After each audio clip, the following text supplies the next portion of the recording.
Are you kidding me? It's all messed up. Oh, there we go. Good deal, ladies. Good deal. Um, Messed with my volume settings and everything, so let's hope I got that all set up right. Double check this again. There's a little bit of music.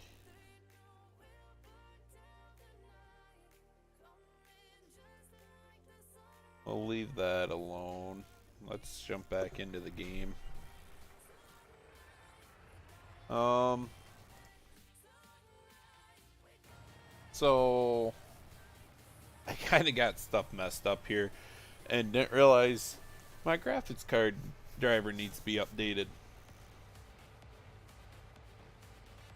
Looks way better on stream than what I got. Oh, it's the HDR that I got. For some reason, Streamlabs is not grabbing all of my overlay. But, oh well. I'll deal with that later. And, once again, like I said before, my overlay is not working on my end for my graphics card coloring. And it's driving me nuts. But we'll just go with it. So, picking up right where I left off from the video, guys. I didn't have time to play, busy with being out on Redbud and everything. So, this is kind of where I'm sitting. Come on. Why is nothing working?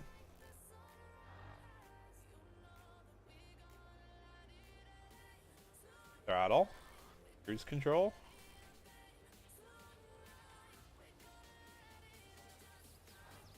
Huh.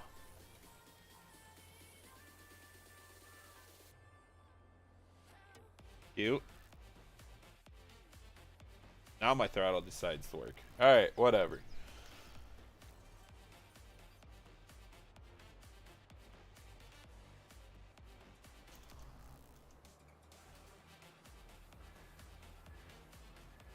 Why is... That music's coming through my ears a little loud and overpowering the game. So give me 1 second here. I gotta handle that.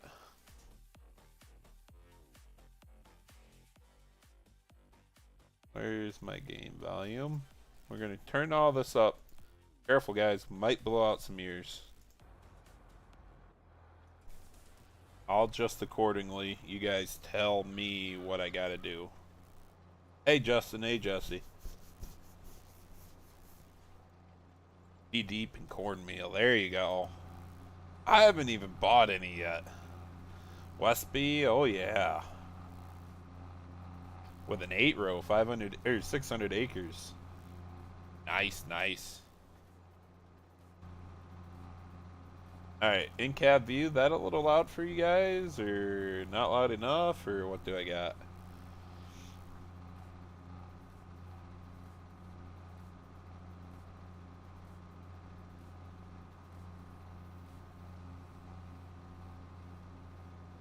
I hate messing with my volume and stuff, especially through Streamlabs, because you get it set good once, you'll never get it back there again.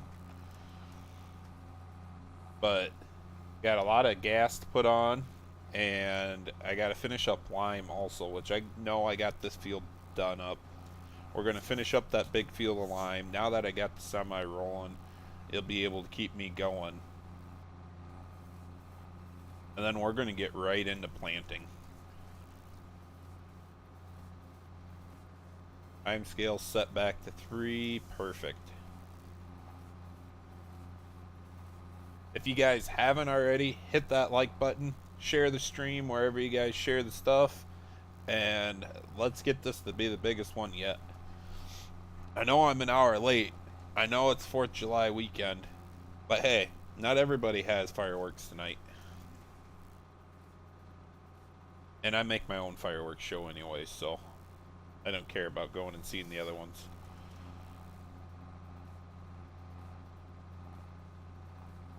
Why am I still on wheat? You're not supposed to be doing that. You're supposed to be on corn. Where'd it go? Come on. There we go. I know I made the nitrogen part of a silage corn be the same as corn. Cycling through there, was there one for silage corn? Alfalfa? Wheat? No. What happened to my silage corn part of it? Interesting. I'll have to double check that one too, guys. Like I said, there's going to be updates for this map as I keep playing, as we keep figuring out more and more stuff.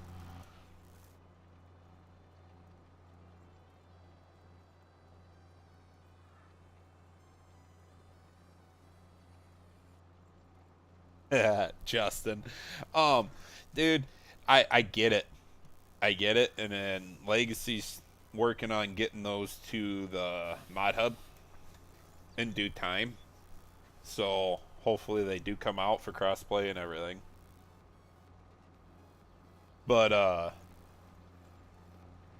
the way I did it before he even made those containers, I shoved them right into a bed or a building, and I mean, let's be real, they're Giants containers. They don't look the best, they don't function the same, but they are all right.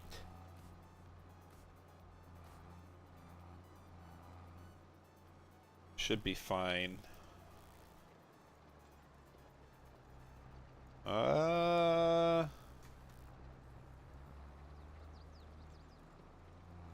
right there. I do got to start making some money. I know man, the biggest issue I have with seasons is the fact that if you turn it to 1 day seasons, it acts as a whole entire month. So therefore, you make that much more milk, that much more manure, they eat that much more, but the second you turn it up, it divides that 1 month up into however many days you do it. So you're not making more money per day, you're just getting more time to do the same thing.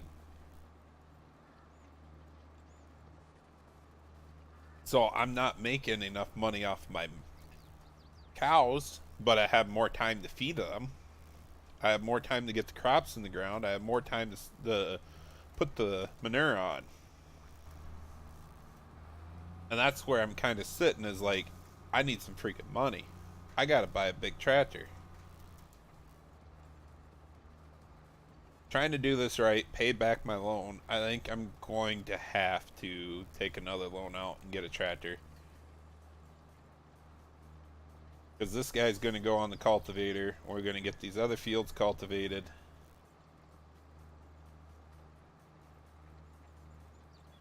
And we are also going to be... brain fart. We got to lay down some manure. And I see the deer are flying. We got Santa's reindeer here. I'm sure there's some nodes I need to fix on the trees. I noticed it really bad back here, but...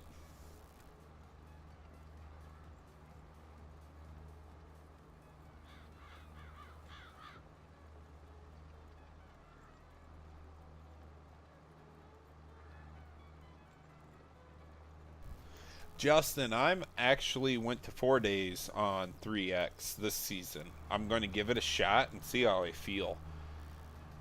I felt like 3 days last season was not long enough, especially when it came time to harvest and to do a lot of my tillage. And that's why I'm stuck putting gas on in the spring. I mean, normally you want to get this in when the ground's cool, right it going into the winter, rather than the heat, because the anhydrous sticks in the ground up better when it's cold. But I just flat out ran out of time, man. So yeah, I got a couple plans. Like, I'm not gonna throw anhydrous on everything, because we know soybeans do not use nitrogen. I got plans to come back and side dress So I'm not too worried. I definitely want to side dress this year. I'm really excited about it, actually. So I don't want to fertilize everything up to the point I can't fertilize anymore. But it'll come around. Hey Chris, how you doing, man? Long time no see. I'm good. I'm good. Just took a 2-day vacation, and here we are back again.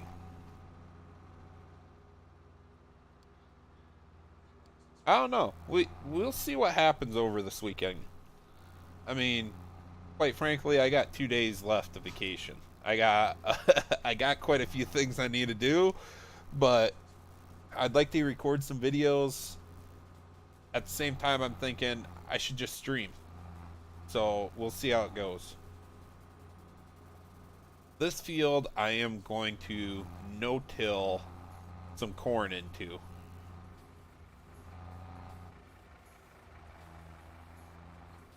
We're going to see how it works with no-tilling corn into that. You go away. I do have round bales to sell yet, so that's always a plus side. Now, I did mess up my lime texture trying to change it a bit, and quite frankly, I don't care to fix it because at the distance, you see that? I will change the distance texture at some point, but I am liking what I got. You don't actually see the lime. You need to use the map in order to see it. Oh, damn stuffy nose.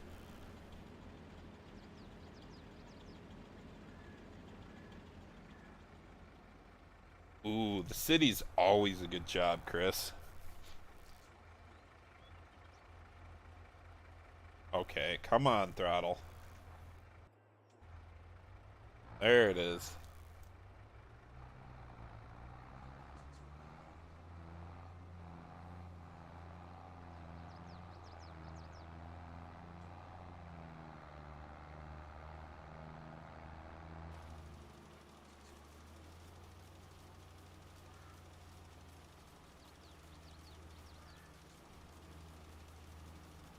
Nice, Justin.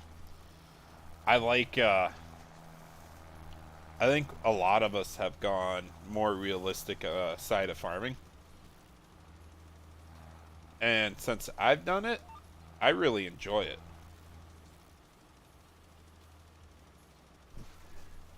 Speaking of which, oh, really? I forgot about that because I don't set the cruise control. No contracts available. Next month.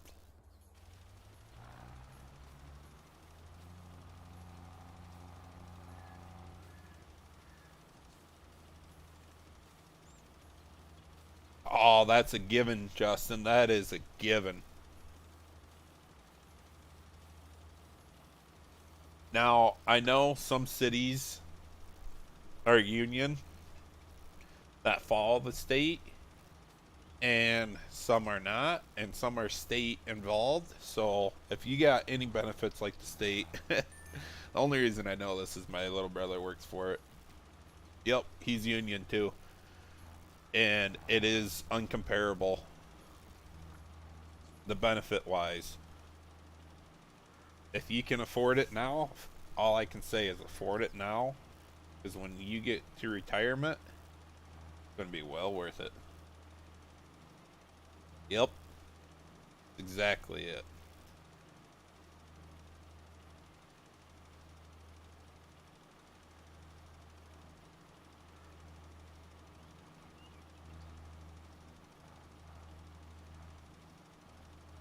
It says 7 people here, but I only see 3 people talking.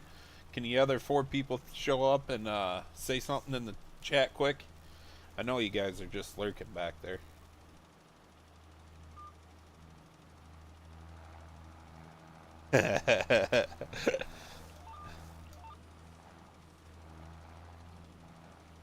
They deserve it, don't they, Chris?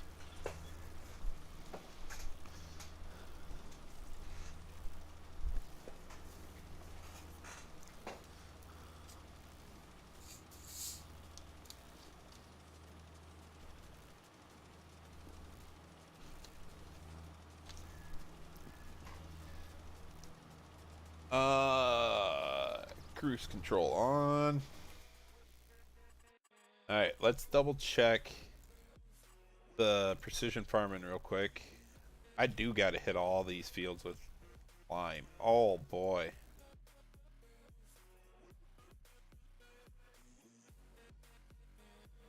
I know the grass fields I'm not too concerned about. We'll burn through them some other time.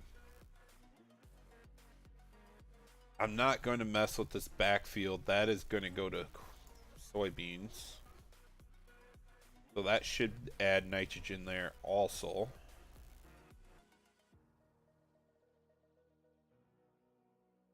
Those are grass fields, which I am going to be switching some of them out for other crops at some point.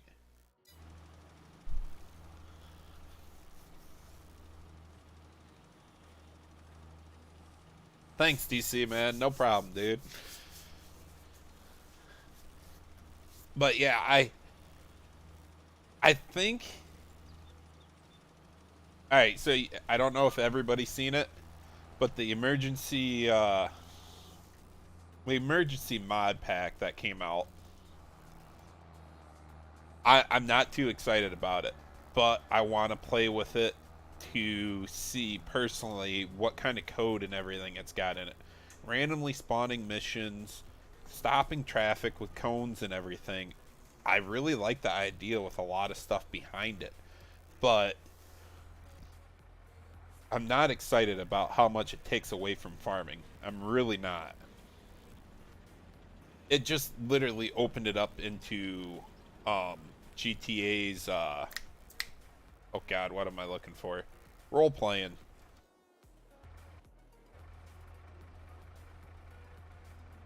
Will it let me? So this is the only thing I found out with this trailer. And auto drive. I have to stop auto drive in order to dump the last bit of the trailer, which is no big deal, but annoying.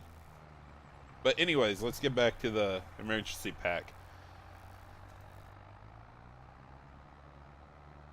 I wonder...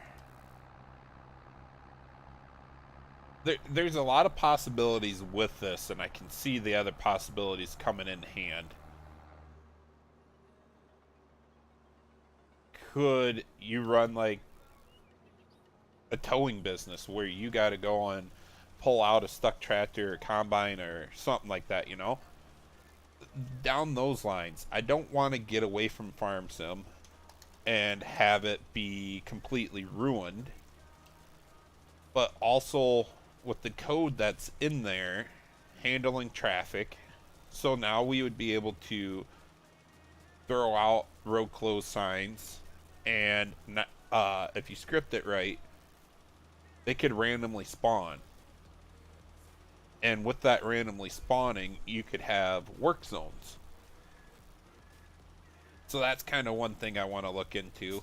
But the biggest thing I want to get with the scripter, or a guy that can script, I want to work it so, like, if you want this field limed, you can have it limed. And you could see the lime spreader come out here from the co-op and hit it. Type thing. I absolutely hate putting down lime. This is one of the most annoying things to me in Farm Sim. Like, we always had the co-op put down the fertilizer, so we'd sit for 4 or 5 days waiting for them to put the fertilizer on before I could cultivate and get the planter in the ground. But I just, if you could see or at least get notified when it's done, so you didn't have to do it and you didn't have to hire a worker. I mean, I know you can hire a worker and he could fill up the spreader and everything for you, but I just want to pay a bulk sum, and I want the co-op to come out and do it. Same with, like, spraying. Even though I'm spraying myself this year. Chris, that is, you could definitely get that emergency mod to do that. And hear me out. I would like to be on the side of the combine catches on fire that you're running and the emergency services come to you. I don't want to be the guy playing the fire department. Right, Justin? That's what I'm about ready to do. Honestly, what I'm going to do, which I don't know if I can do that on a save. I'm about ready to just throw one of those big spreaders in in at the dealer that is not owned by anybody, does not cost anybody money, just so I can go and steal it and use it.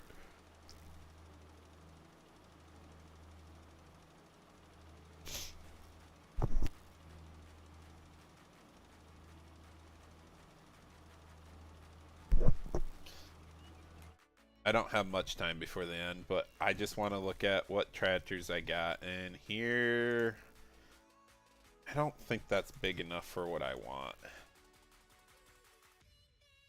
Very well could be, though. Oh, yeah. Hey.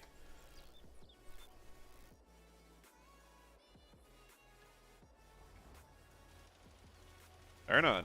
There you go.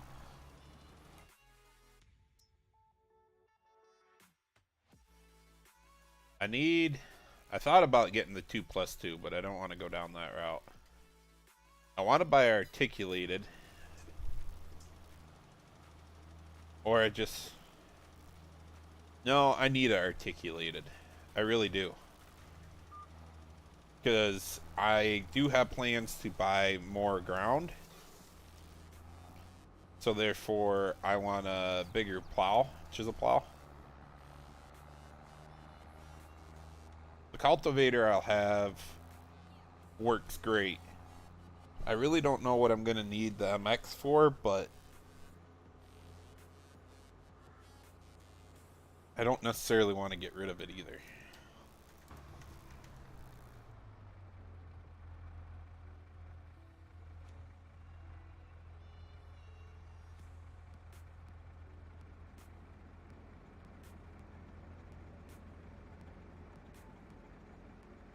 Watch her sink into the ground. Oof.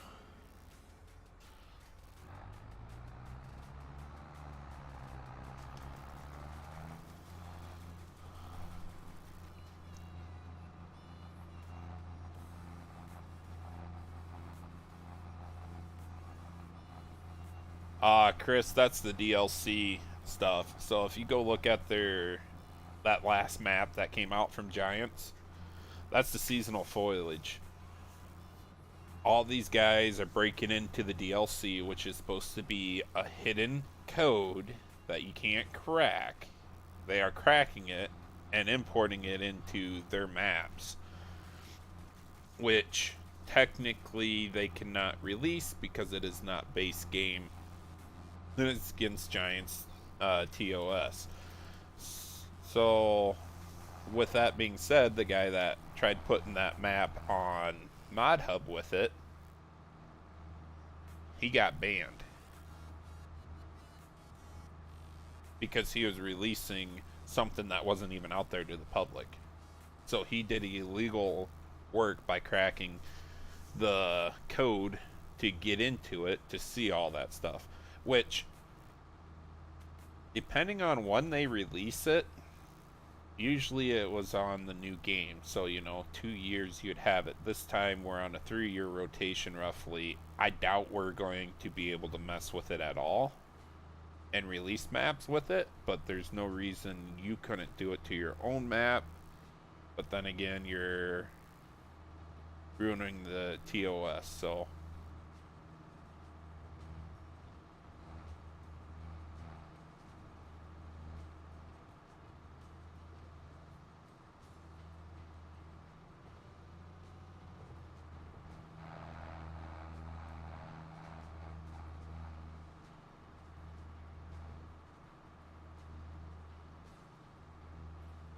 I'm with you, Justin. I'm with you, but we are kind of stuck with what we got. There's just a lot of stuff out there that we could do with codes, too.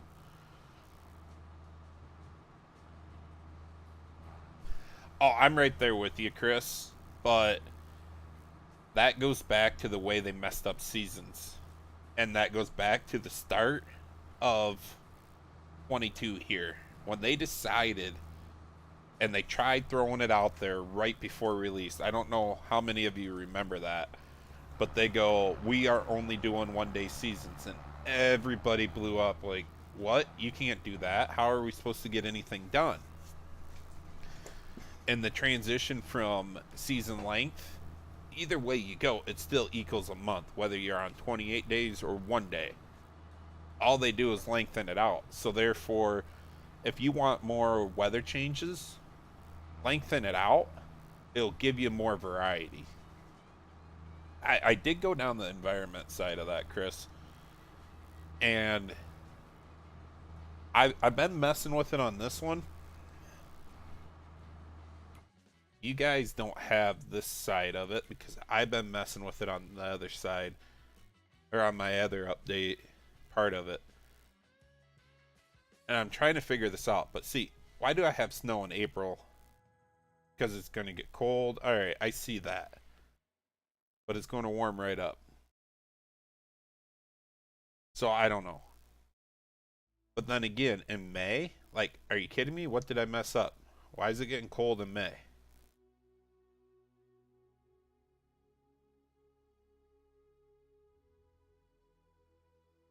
Ah, I'm not liking this.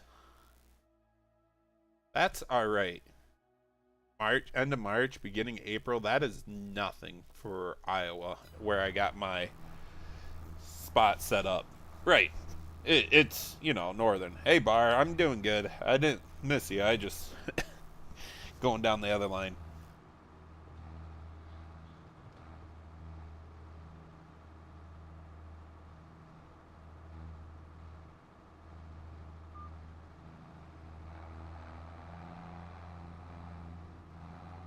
I'm right with you, Dylan. Honestly, I am.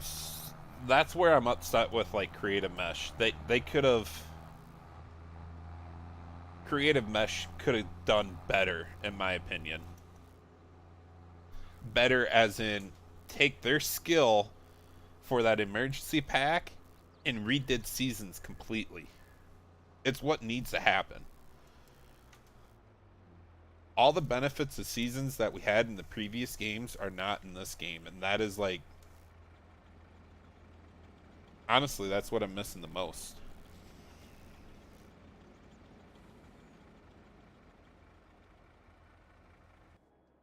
I don't think I'll need another load. I might not.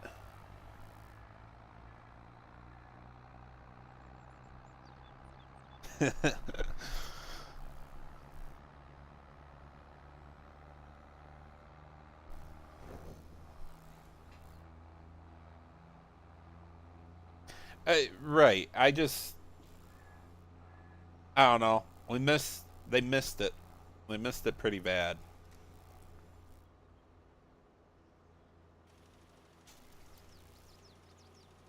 Ooh, hold on to it. Hold on to it, I said. Or not. Nailed it. I just, I don't know.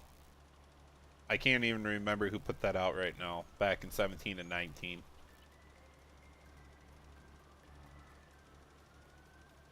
I don't know. I say it every year. I ask a bunch of people. I shouldn't say every year, but every game. Are you going to switch? There's a lot of good mods in 22.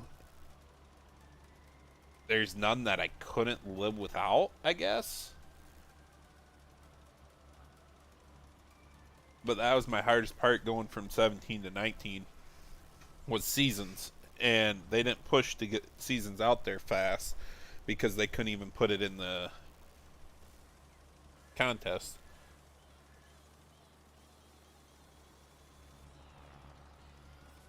Right, Justin, right?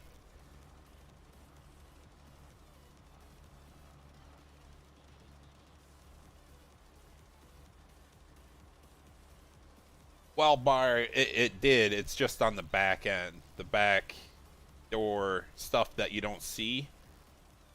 It was running only one core, and that was a huge, huge issue. And that's why this next game, I'm going to be all over. As long as they announce that they are no longer going to support the older gen consoles, I'm going to be all over it because it's going to optimize the game for what we're at. Alright, I need to dump the rest of this lime.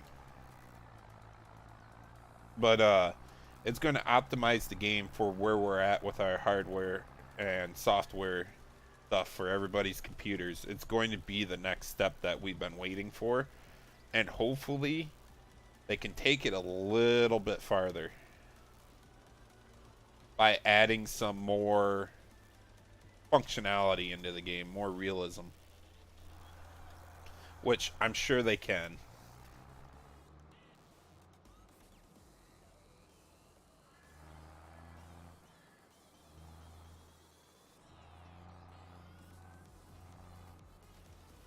Oh, you're right, Dylan, but why would you convert what's already in the game? You know what I mean? Everybody that takes the in-game tractors and throws it on the mod hub as colorable or whatever like that is just looking for cheap, easy, quick, easy money off mod hub fame. Dylan, from what I understand is they won't get rid of their game engine that they made themselves, so don't look at that.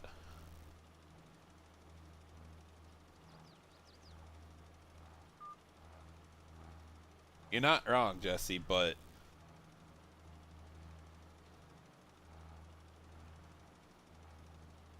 I'm not going to push it. Now, these deer up here are being annoying to me. Sooner or later. Wow. This this field's pretty low.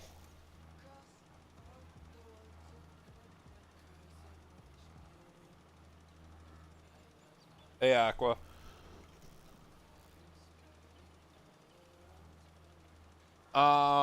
You're looking at like GTA. See, from the modding aspect, this game is one of the easiest games to mod for. It's not like GTA and all that stuff. So, why are you going to change your fan base? They know that they got to keep the modders here. Yeah, they tick us off a lot, but they wouldn't have a game if they didn't have the modders. Just the same way that Rockstar kept GTA open for what, 10 years now? I think even longer than that, wasn't it?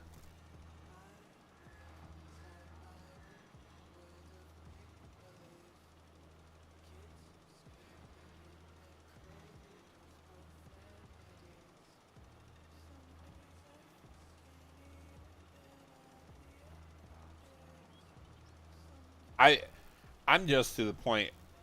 I'm excited what I see from FarmCon, the little bit I've seen. I got ways we could work into it, but like the steps that Giants are always going might be a little off track. But I also remember, guys, I don't know how many of you were around. Oh boy, was it 15? Yeah, it was. 15 when they introduced logging. That was like huge. And that was a mod.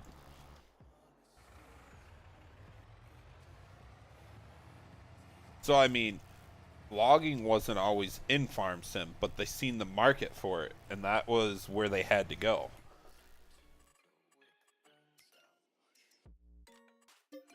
Wait, I bought that truck? I'll get this out of my way right now because I don't need it. Pay for it. I didn't want to buy that either. Or that. That was supposed to be leased. Hey, we just got some money. Yeah, I don't want to buy this either. Sell that. Alright, now that I got my money back, let's buy an articulated tractor.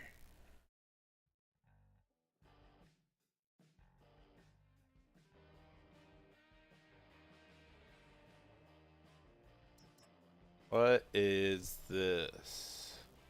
Is this Caceres? I think it is.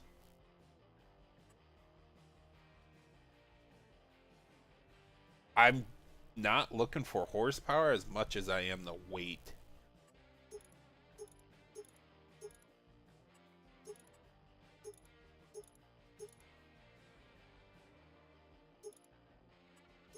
Does he have the thick wheels? Oh, there they are.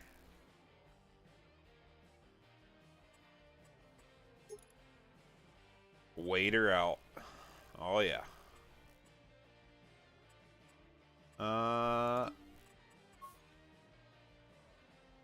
I wish I need to put a chrome stack on that. No license plate. What are you doing? Perfect. Hey, wrong buttons. Alright, where do I all sit? I don't know what to do with this tractor now besides running the chopper, so that's a good point. I do need to keep it around to run the chopper. Let me go through everything, double check where I'm all at.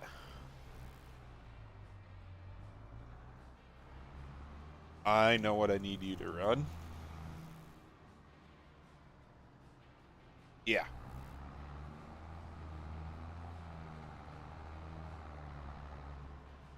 Where do I sit with the cows first? Because if they need to be fed, I need to use this one. Should be able to make it today. We'll have to do it later.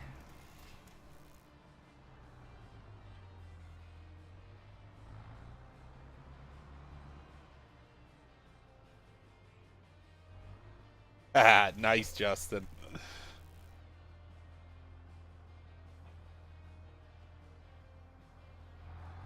Jesse, so from what I seen from FarmCon, I'm not saying we're going to get the planted lines.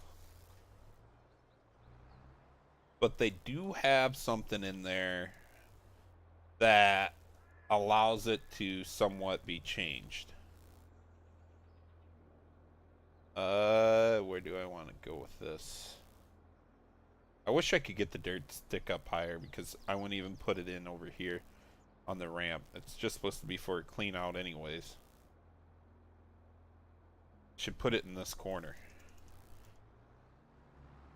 Let's see if I can't get it.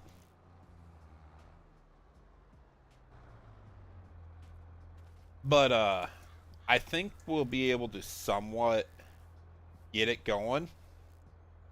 It's just the maps, like this one has multi-terrain angle in for plowing and cultivating and stuff. It's just going to be blocky like that.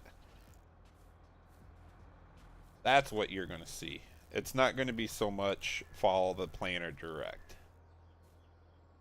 We don't care about the neighbor in this field. We're going to hang that over. How much money do I got? Because this don't count. Remember, guys, 261, 778. Where am I at? We're gonna go aggressive. Level. I'm gonna cheat here some and you guys can't even yell at me for it.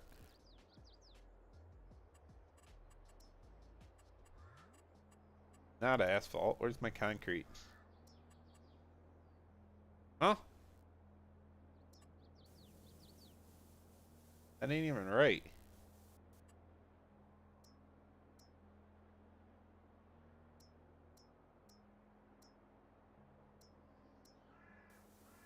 No, this one's better. Closer anyways.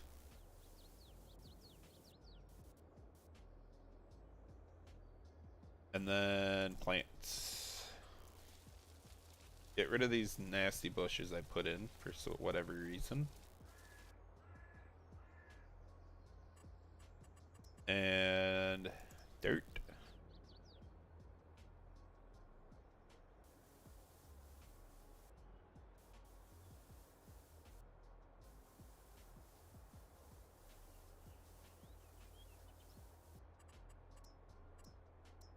And back, nope, medium grass, not short grass.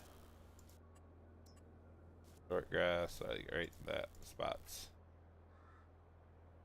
Alright, let's see how this one looks as we get going.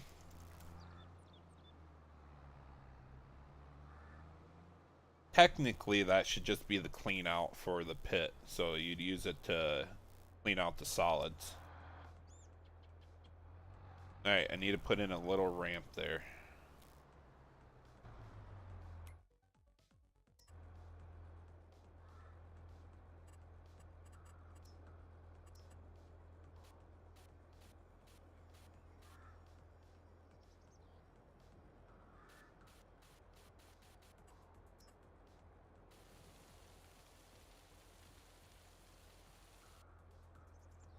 I still don't think that's tall enough.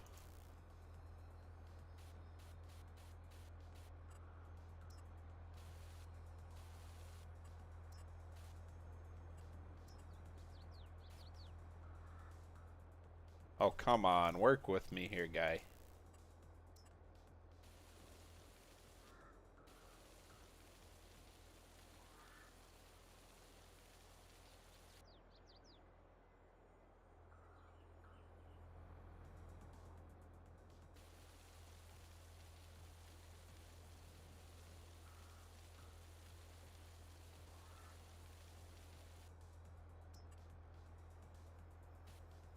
Oh, right there.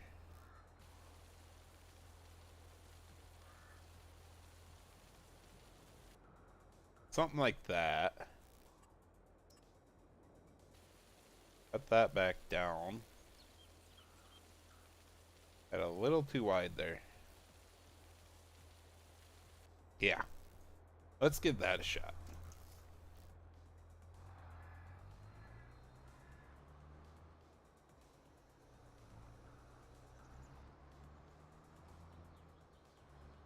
I should really take the wheels off, but I ain't got time for that.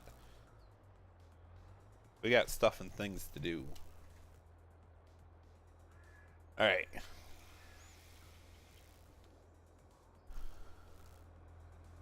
Ooh, I am about right on the wall. Sweet. I don't think I set this up right for the agitator, to tell you the truth. So I'm not even going to go that route.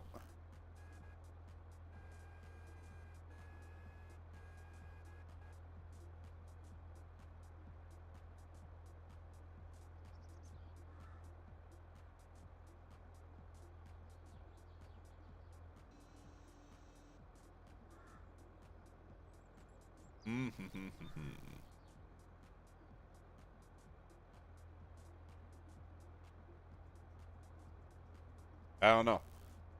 I might not have this in right. We're going to find out.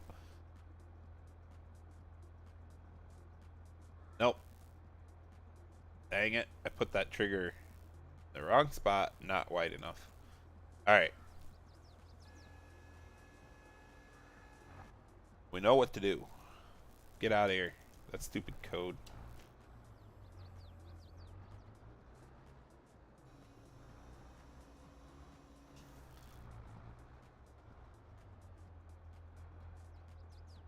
This should be in the trigger now. It is.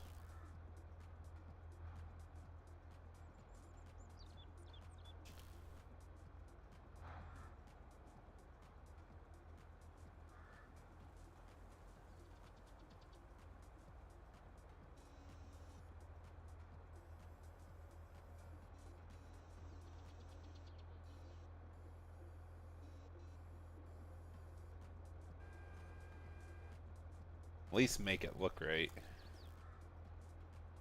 Oh, come on. Oh man, I'm still stuffed up.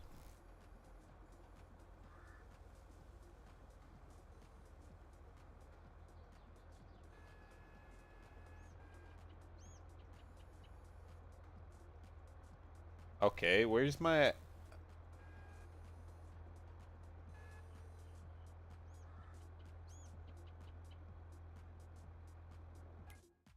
Wrong button.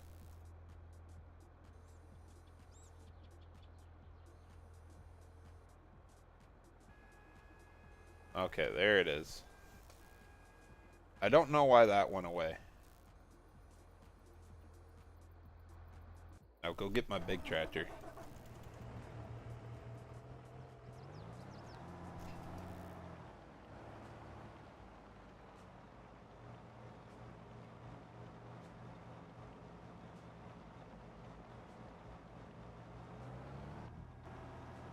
Dylan, it's kind of all based on the farmer, to tell you the truth. Because some farmers don't really rotate. Don't necessarily rotate their pastures around. Because it's a big enough pasture that they don't need to. But also, those farmers are usually the ones that are feeding them out in the pasture. They put the bales out there too.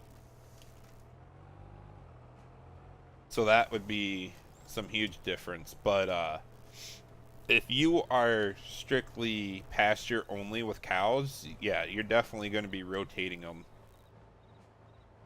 at some point. So each like, there's a rating out there on how many head of cows and their age can handle how many acres of pasture and for how long and how much growth you need. I just don't know that. I'm not necessarily a cow guy.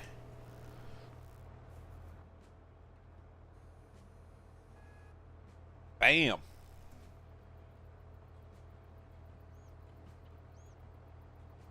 Now the question is it actually filling it? Called it. Where's that tractor? Okay. There we go. Now we're on the right one.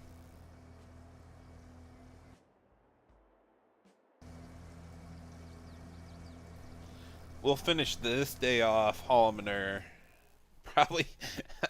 I didn't even think about it. I probably got a big enough. Nope. I got roughly 300,000 liters to do, so.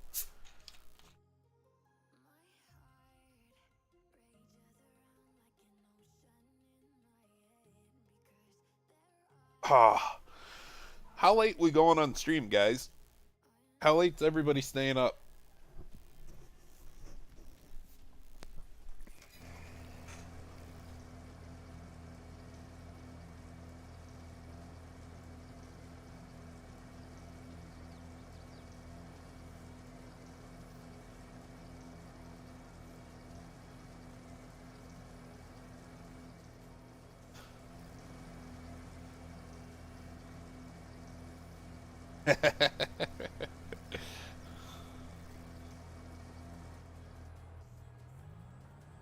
Sounds like I ain't getting anything done tomorrow.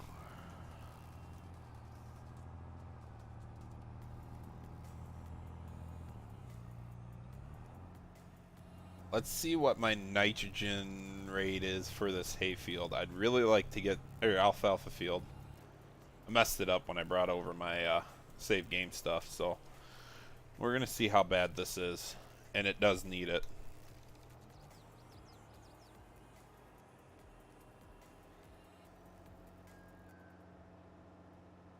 The thing with manure is it takes a couple passes to do. But that is also why I didn't get the incorporators on here.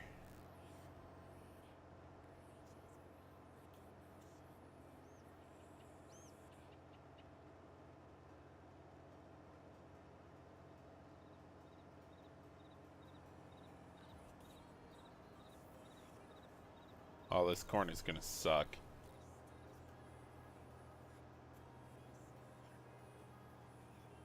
She's cranked. That's all she's got.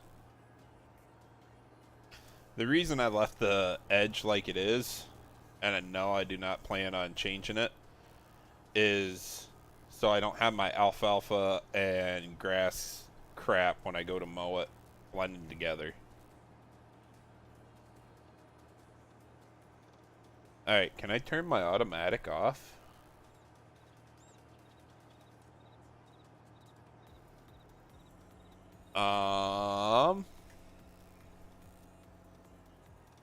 There it is, K&M.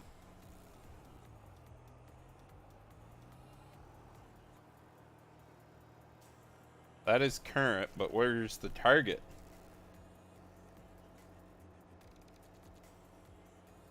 Okay, so the target... Wait, you're telling me it doesn't need any? Yeah, it needs 60. And I'm only pumping out 40.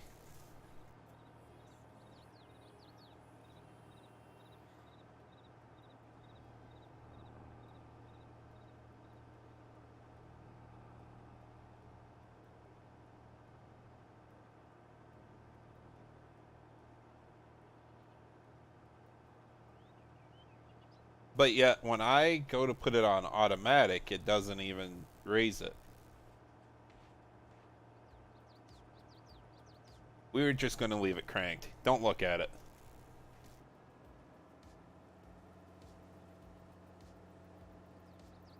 Oh, Dylan, when I put that pasture in there, I put it in the theory of you using that with your steers or young cows. I wanted you guys to be able to throw your cows elsewhere, especially when they're young, and to be able to keep them fed so they got full potential to grow for you before they're able to be milked. So I don't know if you use Maize Plus or not. If you do, you need to make it to 28 months before you can get any milk from the cows. And that's just a stupid long time, especially if they're newborns. That's 28 months of you getting nothing out of return. So why would you put a lot of money into them? Type thing. And the way when I was making this map to doing all the animal pens, the way I wanted to play this map is I definitely want to play as you start out as a dairy farmer. Either you're going to grow as a dairy farmer or you're moving into beef like a lot of the dairy farmers had to do around here because the dairy was just not a thing. We did not have the what am I trying to say? The guys buying the milk that were actually taking it to a plant and processing it anymore. A lot of the processing plants moved away, farther away, and everything like that. So I left the opportunity for you guys open to do whatever you want. But I also wanted to tie it in together with the big main pasture, so if that's the way I would use it, I'd use that second pasture as the young cows and or the beef cows that you got. You know, quote unquote, grass fed, make that money.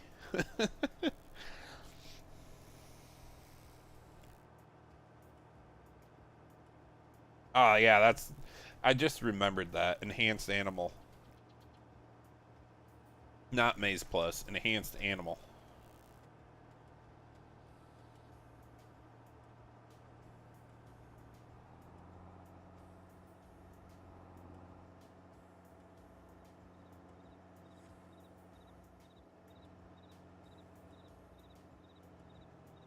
I don't know how wide it spreads because the animation is out there a bit more, but I can barely see what I'm doing too.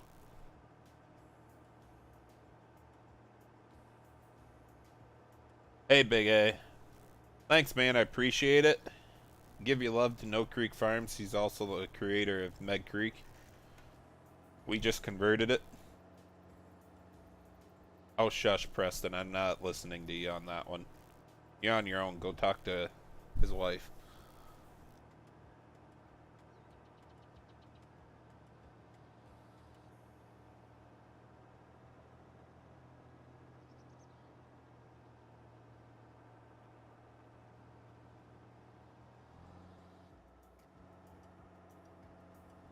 Ha, Dylan. No worries. Um, in my opinion,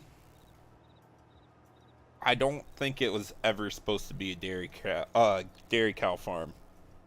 He just didn't have a good freestall building to put there and didn't know how to take the milk out of the freestall. So that's what he used.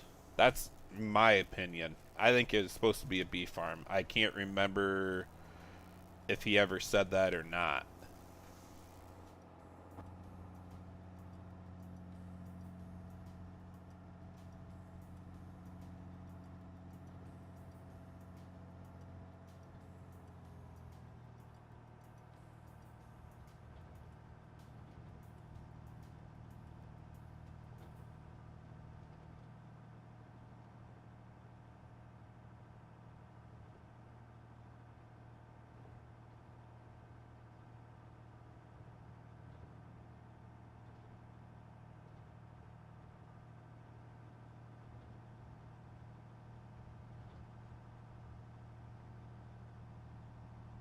Oh, really, dude? You're really close to No Creek and Meg Creek then.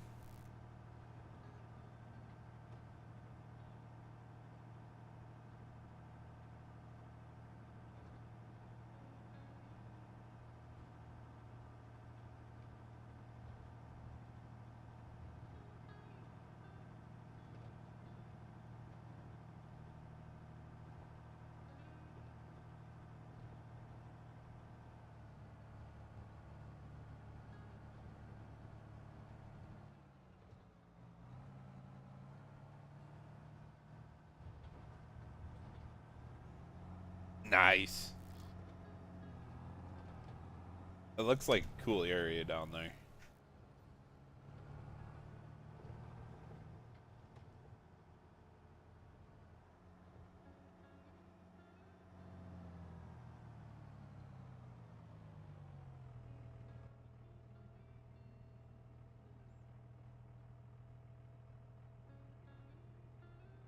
I'm with you, Dylan, but I like the big fields. I guess growing up, we only had a 4 row or 6 row combine, so it's like natural to me. We had a 220, well, it's 240 section is the full acres, but 220 of it was tillable. And yes, it was all one big section like they do in Iowa. But come on. So I'm pretty used to that.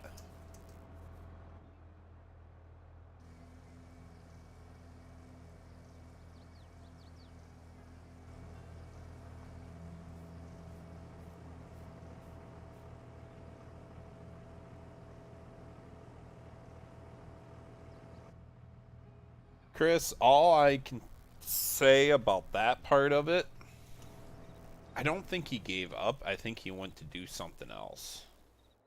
Don't quote me on that. This dang box, I swear to God. Gonna drive me nuts.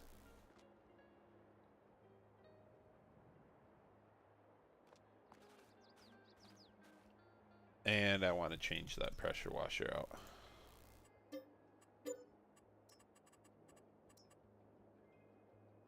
Where'd he put it? There it is. There.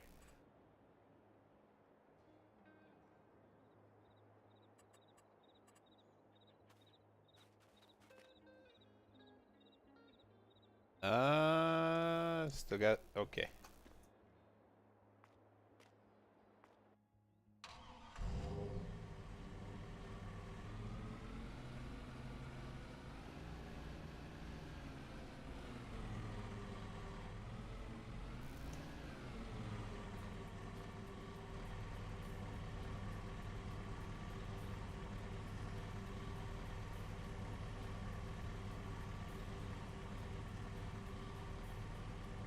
You're right, Big A. That's why I like this farm. And honestly, it is a 1x map that feels a lot bigger.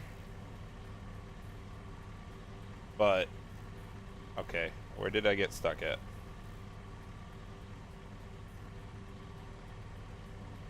Do it like I do in real life, then. Except for with farm sim mechanics.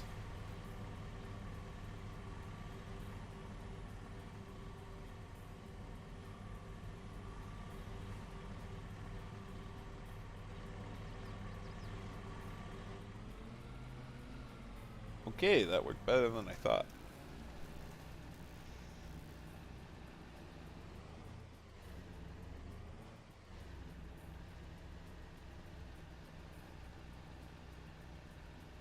Yeah, Chris, in Dinez's Discord, he's in there quite often, and I haven't seen him post anything about it.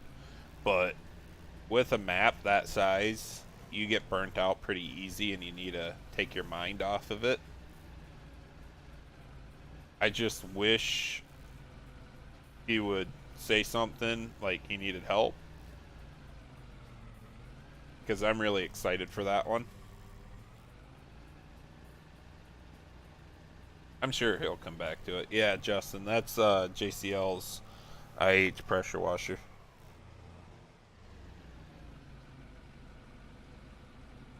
Now, I just parked this in the way of the spreader, but I don't care. We'll get that set up for uh, planting as we wait for this to fill every time.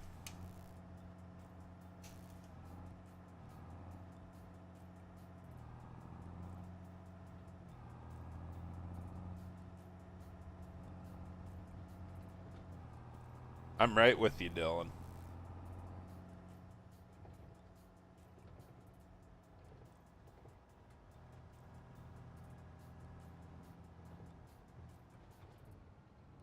Comes and goes, Chris. Comes and goes.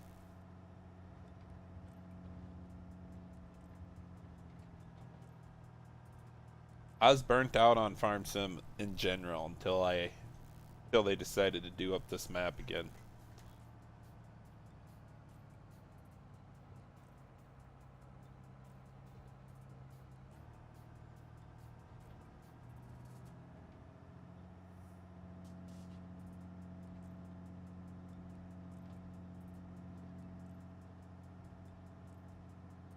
I hate how bad that pushes. Huh.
That's where I sit too, Big A.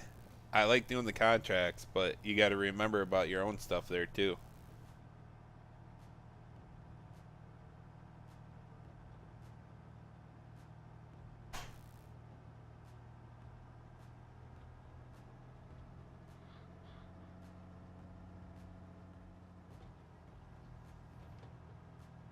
I wonder if this tractor's still messed up from the last time I was using VCA.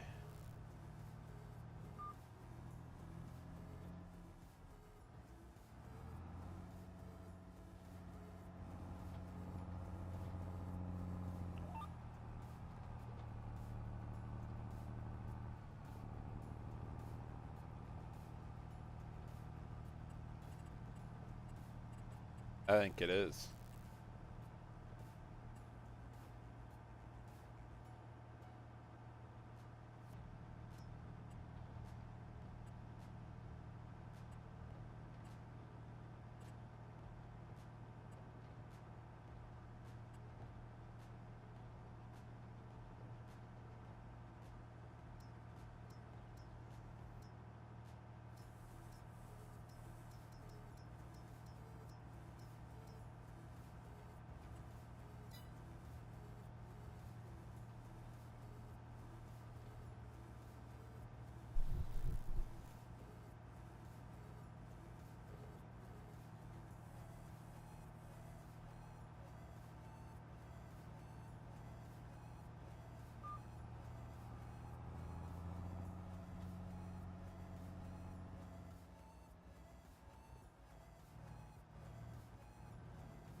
Number on this map. I can't complain at all.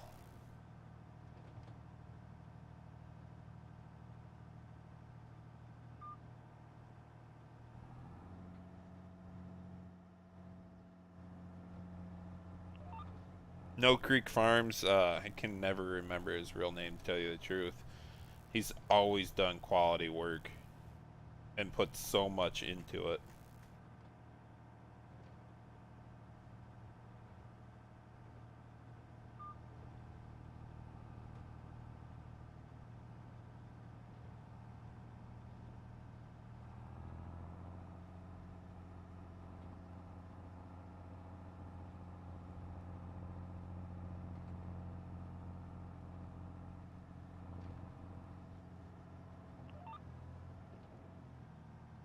Alright, let's see what Precision Farming is saying about this freaking field.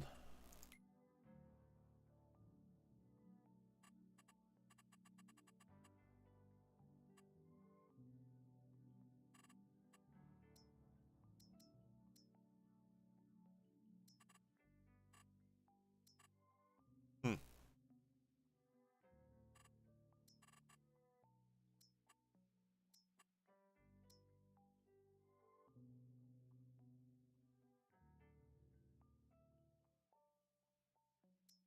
Interesting.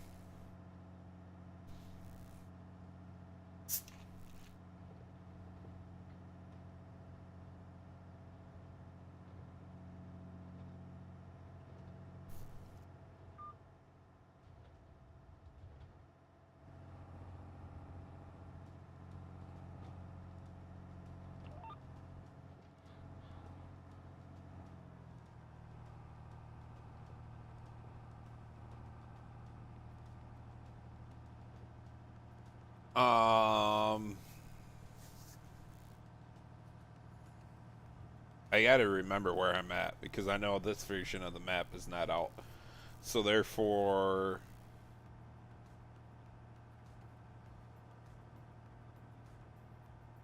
I want to say on the last update, Big A, in the alleyway, I had the corn stalks work there as the bale trigger. And the hay was in the pen through the bale feeder. If I remember correctly.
Make sure you're on version 1.0.0.1 of the map.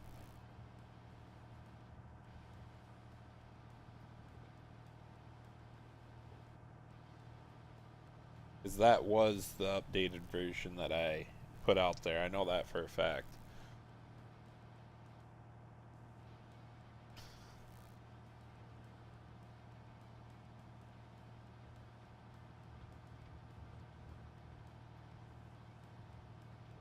Oh wow, I can pump this stuff on. That is nice. Go back down to 60 for right now. Is it going to fit? Get skinny.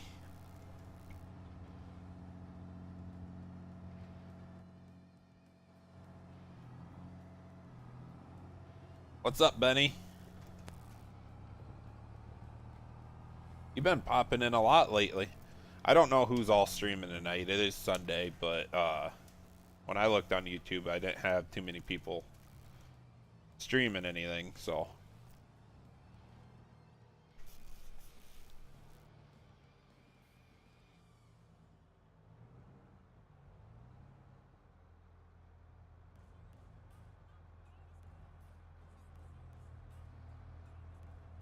I went too far.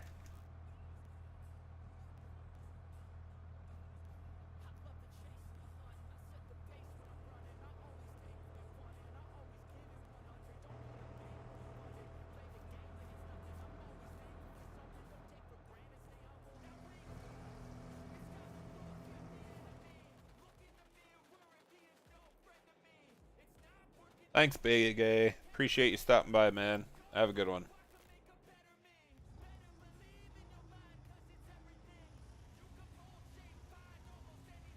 Don't blame you, Benny.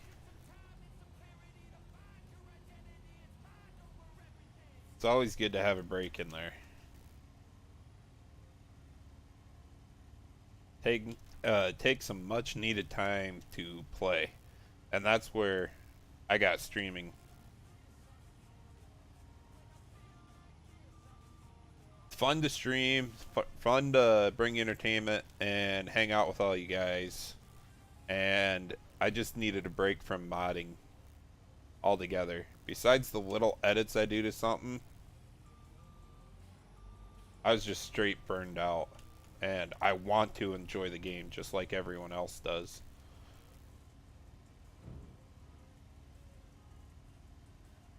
Good.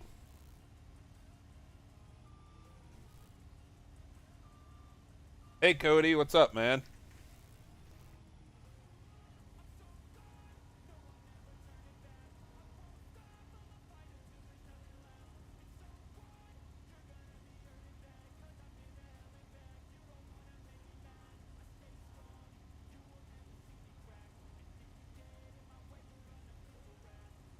Come on, don't push it off the other side. Just enough to get the straps on.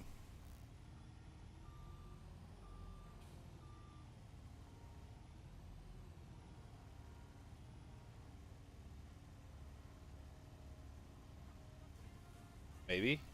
Can't see crap. Got it.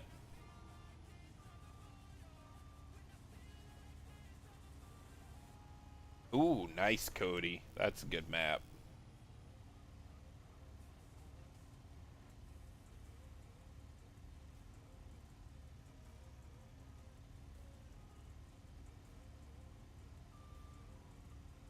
Oh, no problem. Dylan, I can't. I said this from a long time ago. I mean, course play, I get, isn't necessarily fully realistic, but it is just like having a hired hand. Since MP, I can never seem to be on at the same time as everybody else with the work schedule and life in general. I use course play instead and auto drive, which I highly suggest using. It makes your gameplay much easier. Thanks, Legacy. Thanks.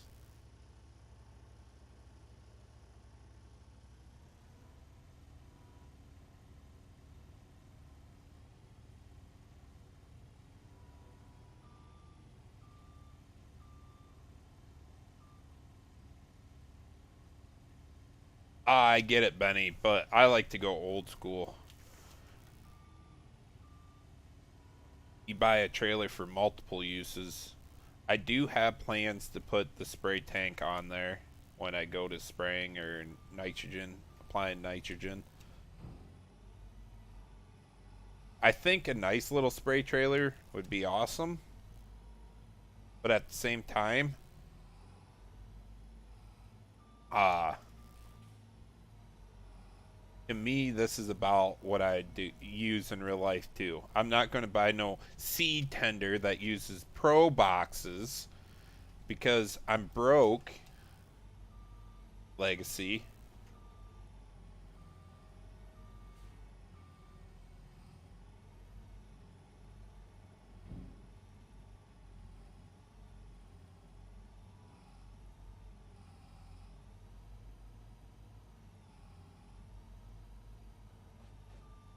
I would like to see it. How wide was that one again, Benny?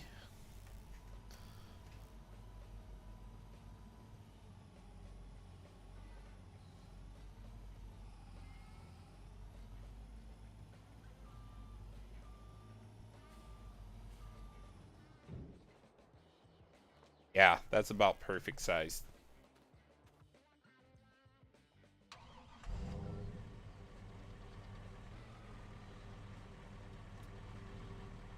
Oh, hey. Interesting. Whatever. Don't look at it. Wait. I got another day to wait before I can plant any corn or soybeans, so I'm going to have to put that truck and trailer in here.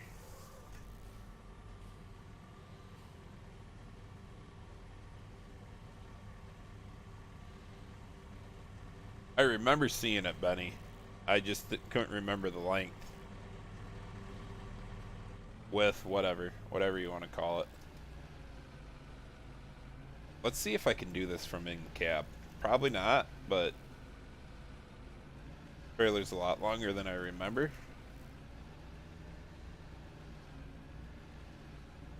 But sometimes I surprise myself.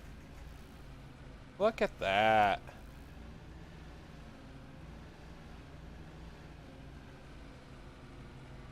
Close enough. You guys didn't see that Parker wagon move, because I did.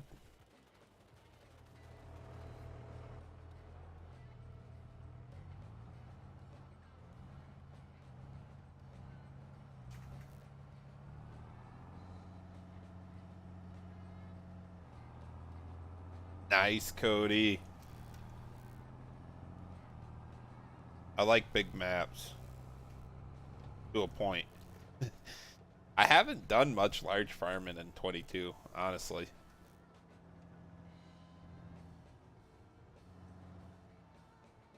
Where did I leave off at?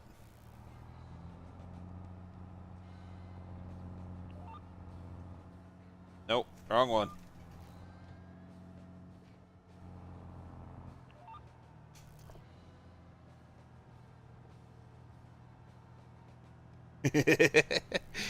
I told you, Benny, I didn't do it.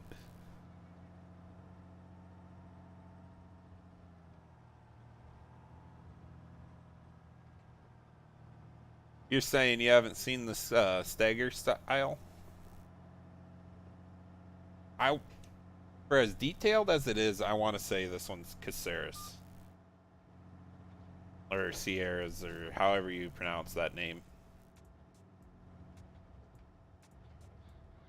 But this is shortly after Case bought out Stagger. Big Buds were made after the Staggers. And they kind of all share the same look.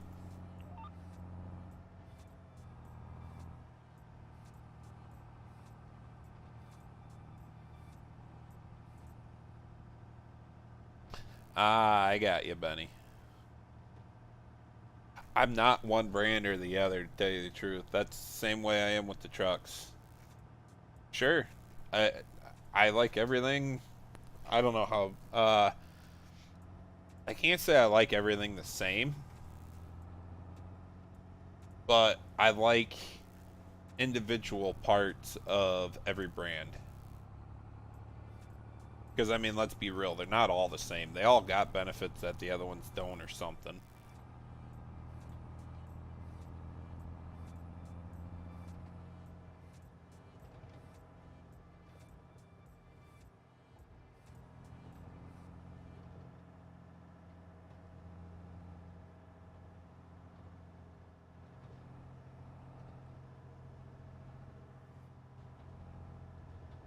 Nice, Cody, southeast Iowa, so you got some hills in there.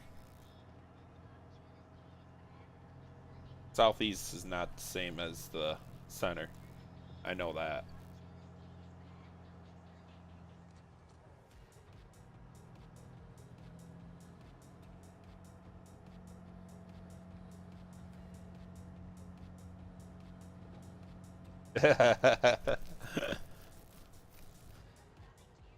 uh, both ends of Iowa actually have a lot of hills. Both edges, I should say. The center of Iowa, on the other hand, is so flat that you need drainage ditches just to get everything to drain correctly.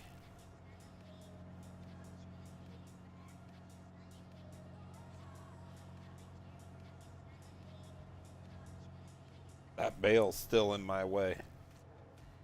Forgot about that all year.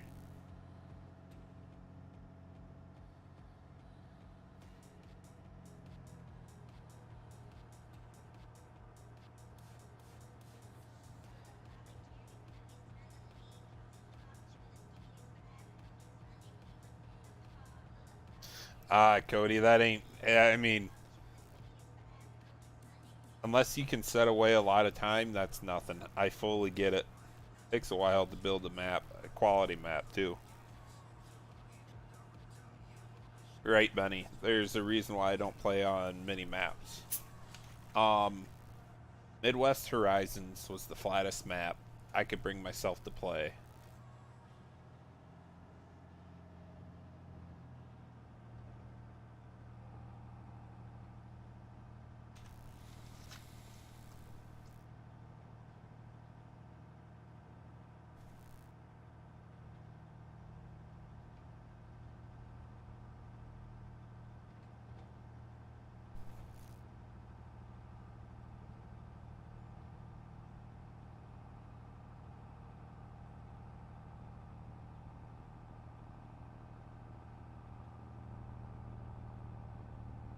Come on, pull her, big girl, pull it.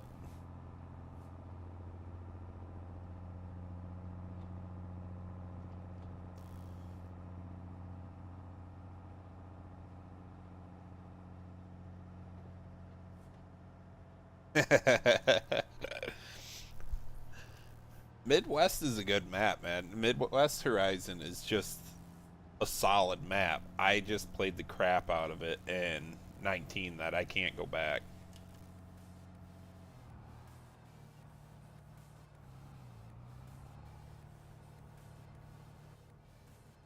You'll have to let me know, Cody. Is this for 19 or this for 22?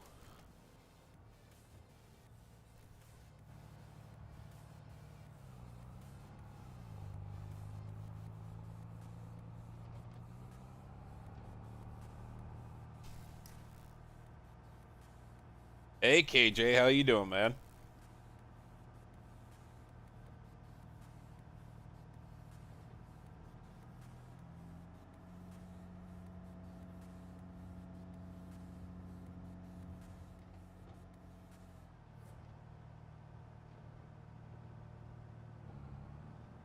Ah, Benny, it's you gotta have the taste for a 1x map that feels bigger than it actually is. But the only way you're going to get that is if you use the smaller equipment. And I'm not saying you don't. I'm just saying that it's a different taste. And I fully get you not playing it. Because this is honestly the first 1X map that I was fully able to get into since 19. And I worked on Leona. I worked on Mossy Glen. I worked on a bunch of those maps. And I just, for whatever reason, could not get into a 1X map. But this one just brought it back for me.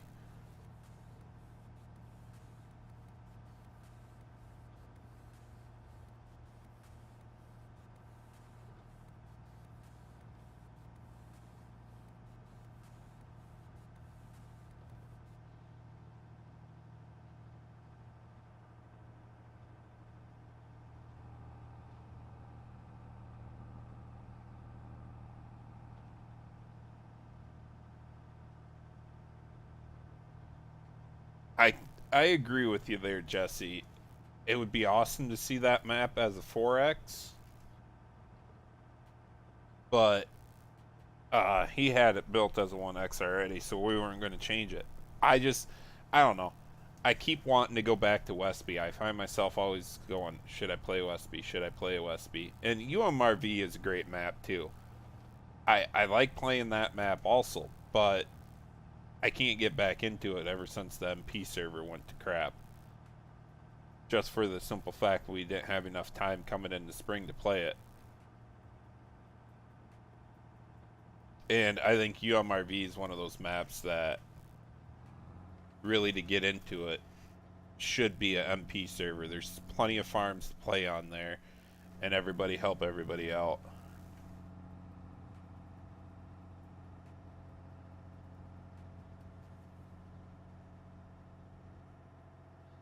It's alright, Benny. Don't worry about it, man. I don't even think I have it set up. I shared it, but don't have it set up type thing.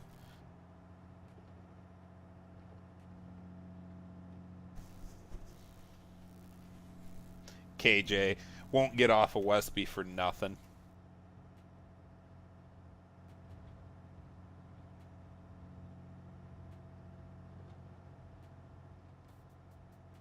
That map should really be redone too. I'd like to see it brought up to 1 unit per pixel. Stretch everything out to the correct sizes. Most of it is. It's just the unit per pixel and the terrain height should be adjusted,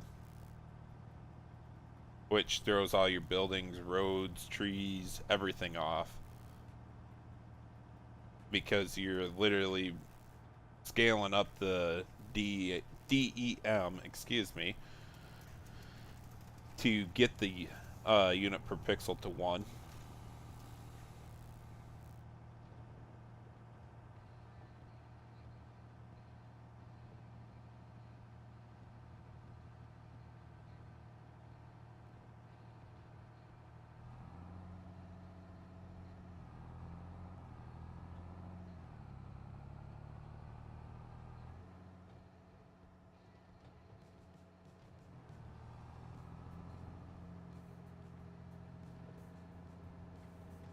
Ah, nice, Jesse. I didn't realize that.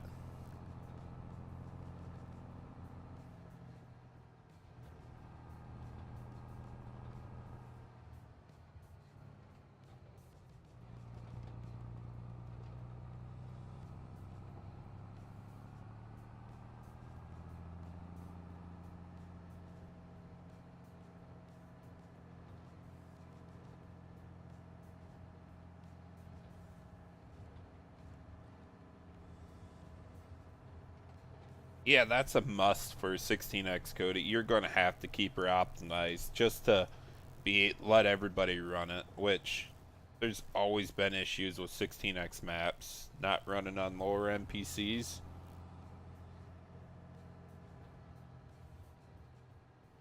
But after I've ran a couple on my little laptop I had with a 1050 in it,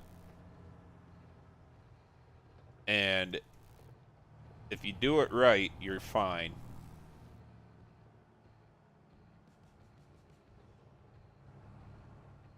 Hey, Snowman, what's up, man? You're not wrong, Snowman. I can't wait for Antler to get done with his map. That one's going to be the go-to, and I got a feeling a lot of people are going to be on it.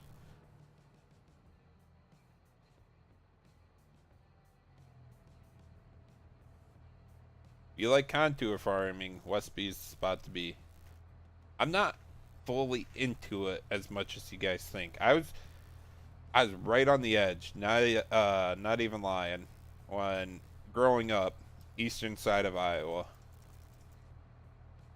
And I grew up literally right where the hills started meeting the prairie. There's a little bit to the hills from me, but I would go over to my friend's place and they literally had it sectioned off and they bought it. They were mile long straight rows, no waterways because the elevations did not deviate that much. And it was almost so flat they couldn't even put tile in.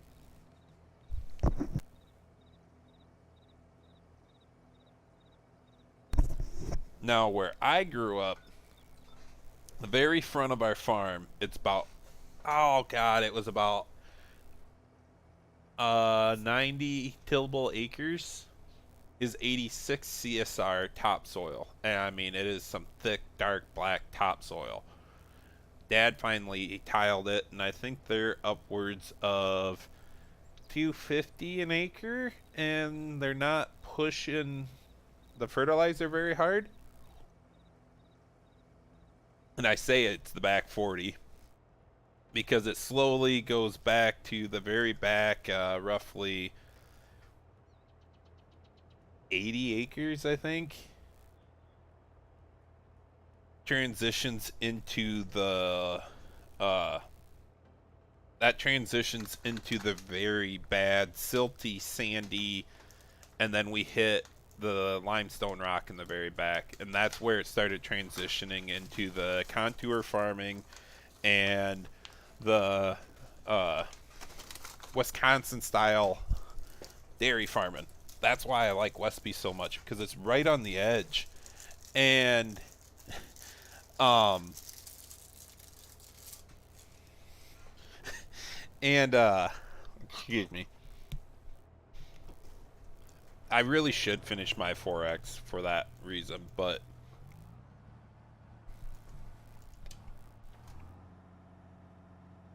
that's where Midwest Horizons is as flat a map as I could get. But yet at the same time, Westby is about as hilly as you're going to get.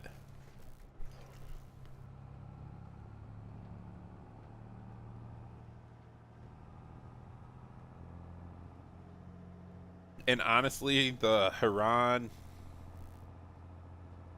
was it Huron, Michigan, the 16X? Yeah. It's a great, well put together map, but it's sectioned off and it's flat there. I just couldn't bring myself to play it.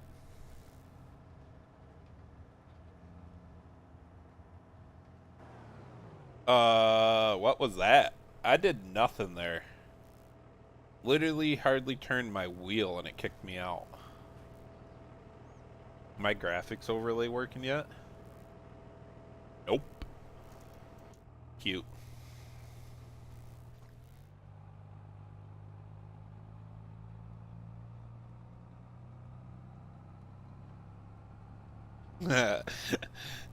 KJ, I don't think I can go back to Westby to be honest with you.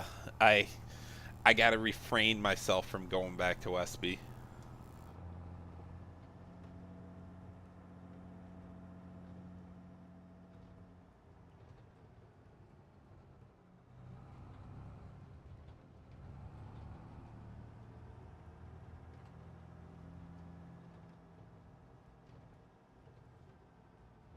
Dang, Jesse. 900 milking head? That's pretty good.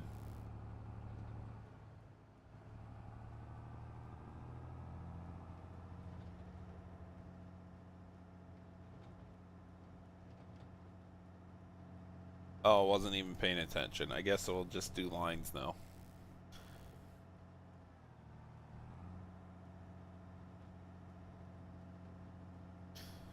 You're not wrong, Mark, but okay, PSO or PO hello, POS. You're not wrong with it, but some of it you can get away with if you just close one eye. That's all I ask you to do. Close one eye and play 16x map. I think you'll be fine. But I know you better than that. You don't play with anything bigger than like a 6-row or 8-row corn planter.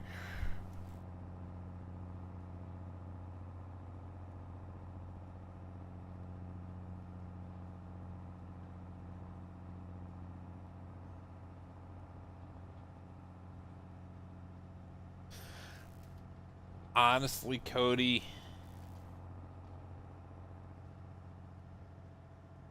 17 was good, but 17 was the one when my other computers wouldn't run. Played 17 on console a little bit, quite a bit actually, and uh, then I bought my laptop and played the crap out of it right towards the tail end. No Creek came out in 17.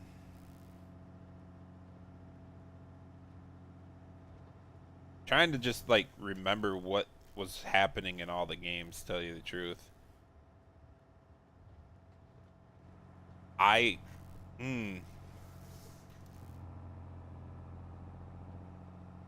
because in 19 was Flint Hills,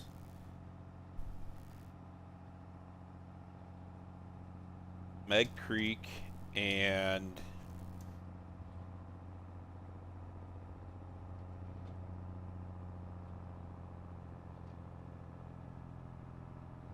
now that I think about it, I kind of want to play Flint Hills.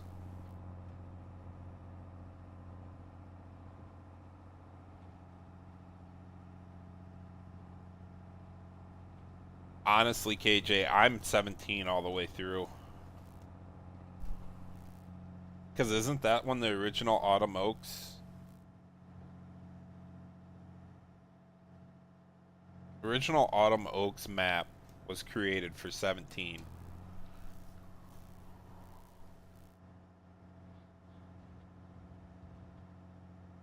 Yeah, Tyson did it up in 19.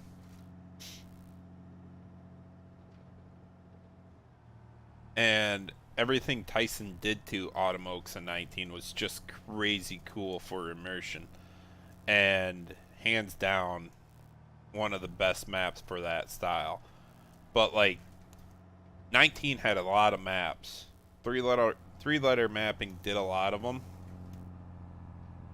And I wouldn't say they were top end, but 17 is 17 is where I'm at. I mean, 17 was my favorite game. The Sky, the Seasons came out, very first time playing Seasons.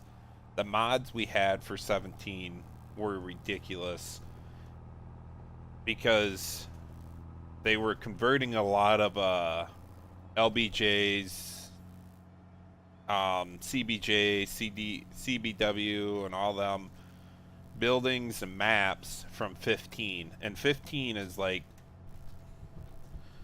so I picked up FS11. That was my start. FS13, played the crap out of it because I picked up FS11 right at the excuse me, right at the tail end of it. And I found FS13, got into the mods. FS15 came around. I was just scraping the surface of the American mods. 17 came around, and I got to play some of the maps that I didn't play back in 15. Like Clover Creek, one of my all-time favorite maps for FS series altogether. no, I can't play it now. It's not the same. And then you got to remember Lincoln Creek is in there too. Like, I haven't had a map to beat Clover Creek or Lincoln Creek yet. And you guys can argue all you want. Meg Creek is well put together. It really was a great map. But it doesn't replace my feeling of those other maps that I had. So yeah, let's just say 17.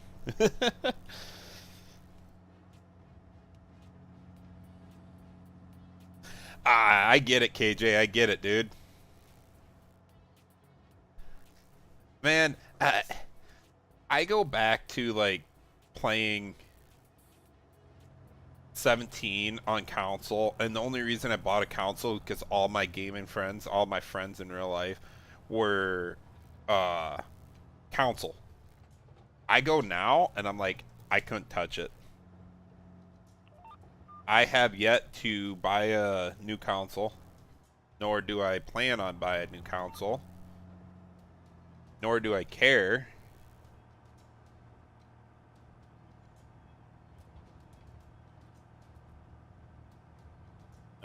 Let's see what we get to.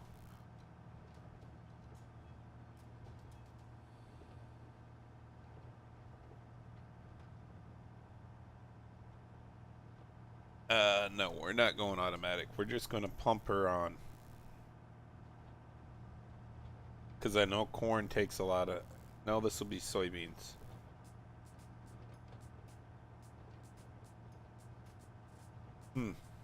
Maybe I shouldn't put anyone there on this field. Too late now.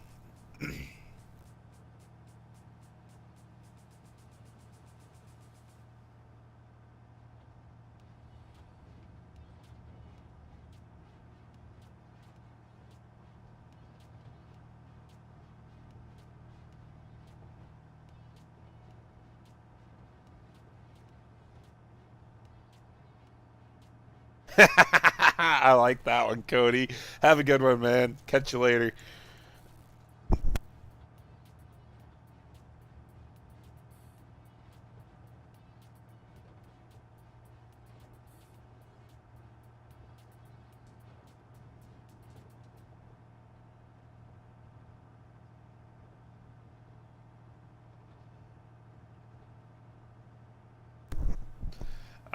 CKJ, that's where I was at. Like, FS15 had a lot of European maps, not a lot of American modders that were posting everywhere.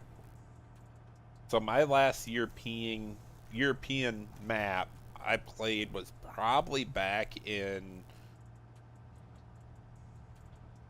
yeah, that was 15. Last time I played any European map.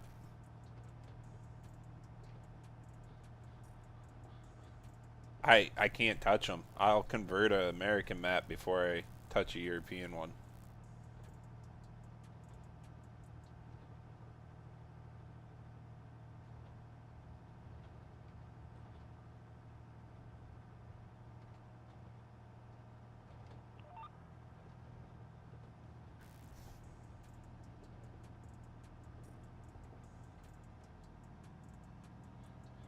I never got into Bucks County, to tell you the truth.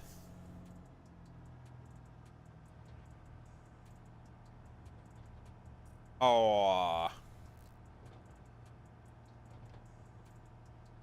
it was LS Mod Company was the great website. All the way from FS11. And when did they quit out? Somewhere at the end of 19, I want to say.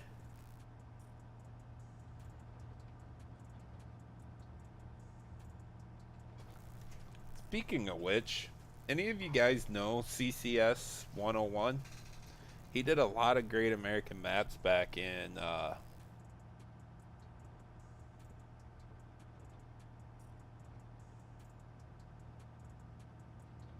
what do you mean they're still around, Mark? Not LS Mod Company. What? FSUK. Sorry, FSUK.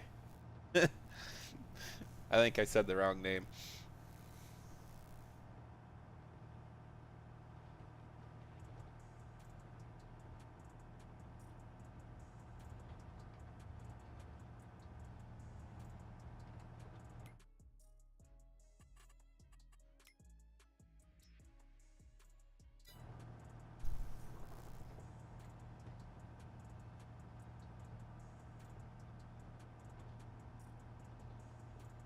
Yes, FSUK is where a lot of it started.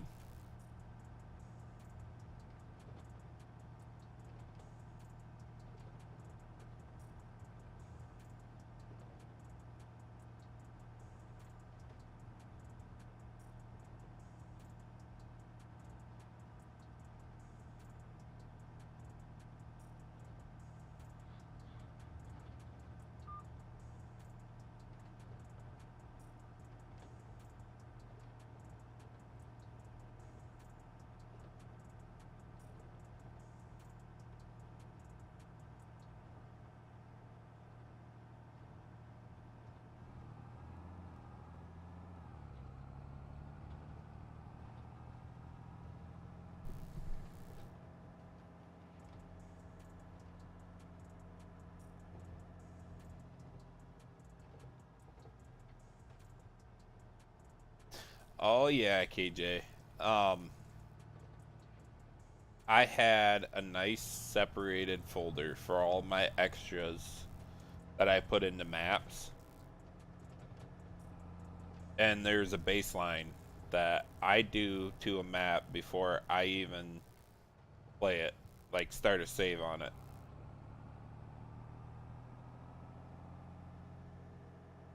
Multi-angle terrain is a must. My silage corn, the fill types wet cake and cracked corn, get all that stuff set up on it. And then I think about playing it,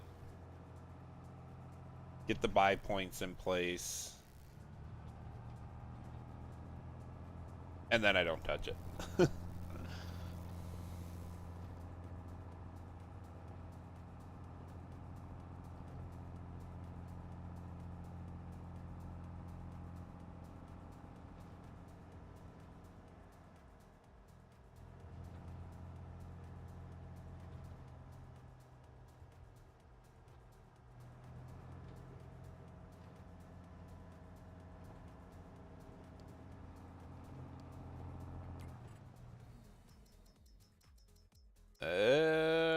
Okay, cute.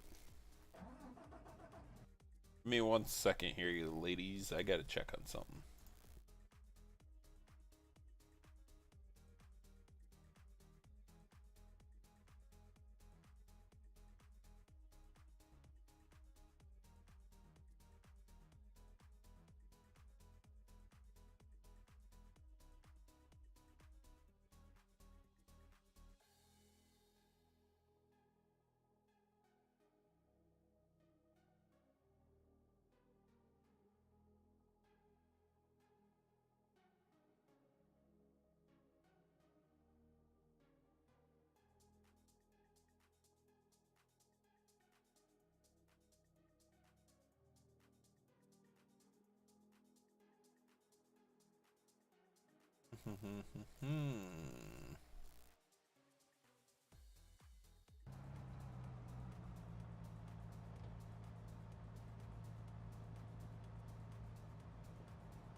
You probably got a Lewis call stack there, dear.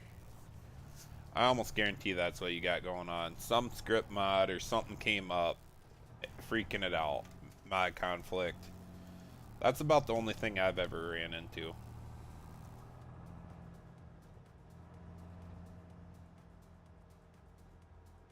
I know it sucks, but not much you can do about it.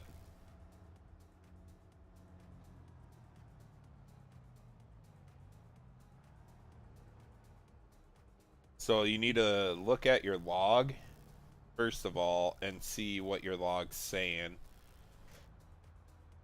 And then figure out what the Lua call stack is coming from, which is the hardest part.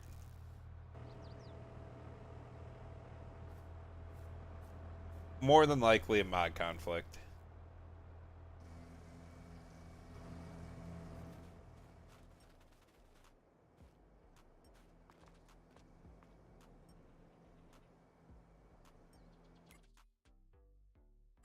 Where'd those little guys go?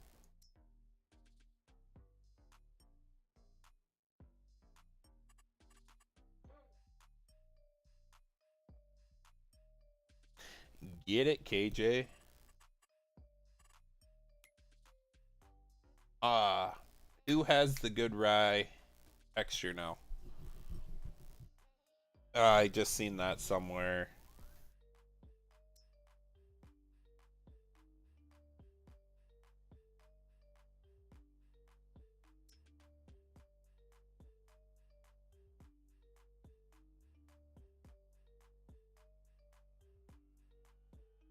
Wow.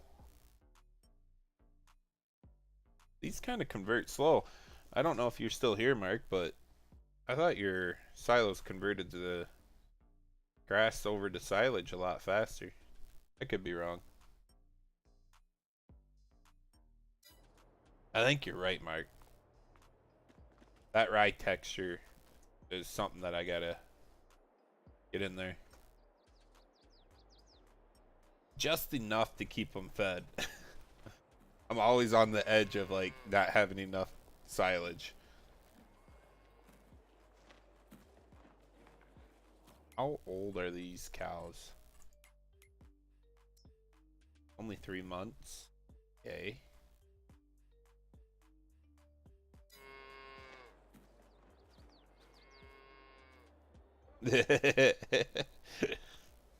Oh, I know. It's easy to edit. I don't much mind. I just got to make sure it keeps making me enough. I do got to get these bales sold, though, at some point. I got plans to put a nice cow shed there for the steers anyways. No, KJ. No. Just no.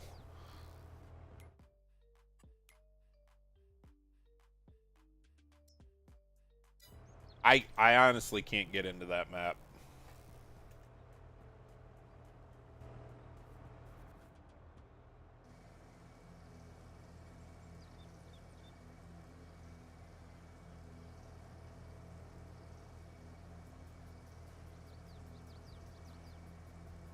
Oh, what the heck? I left that messed up. Dang it.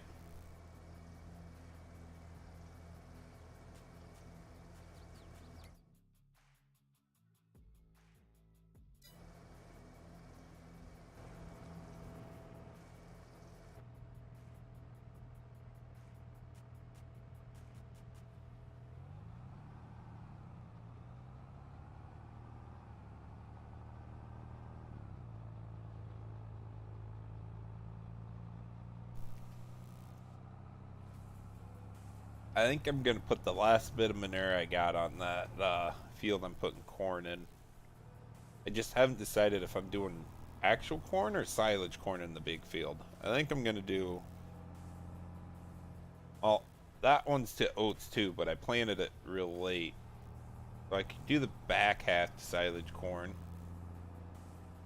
Then I'll plant the front half with silage corn also.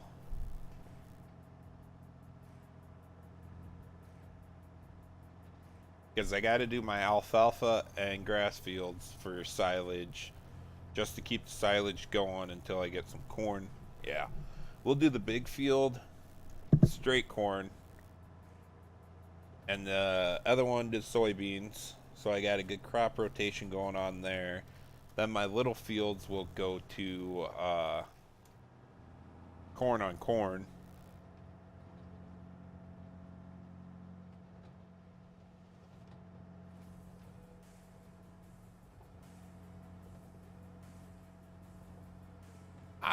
I messed with it at the very beginning when it came out, KJ, and it needs a lot of work, and it's not really my style.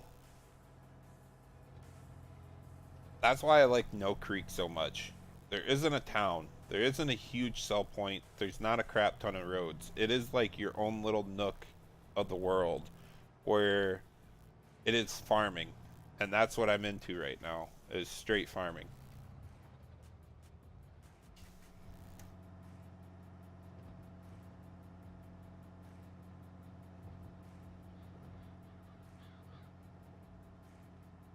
Don't tell me what it requires. Just put it on there.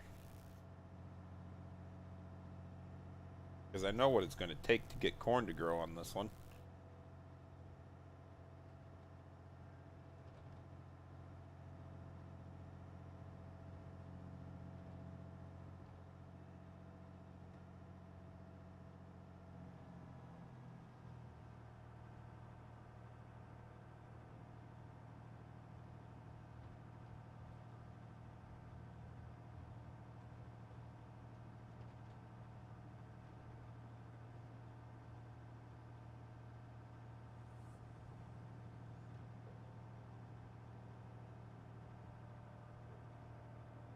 No, no.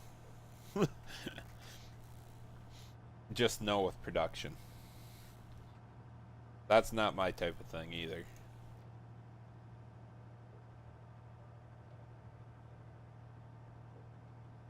That was a whole mod that popped off and Giants thought they had to stick with.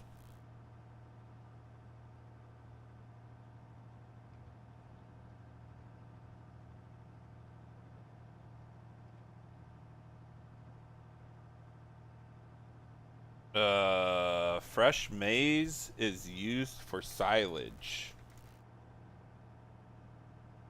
So are you using Maize Plus there, Ham?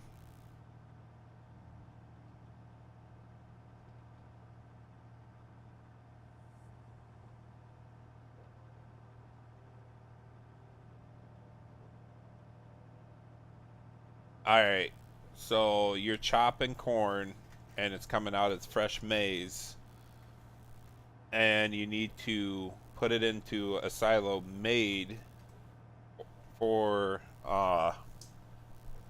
Maize Plus, or you put it in the bunker that's over there on the farm, and that will convert it to silage, corn silage eventually, and it's in one of your feeding ratio or rations that you could do up.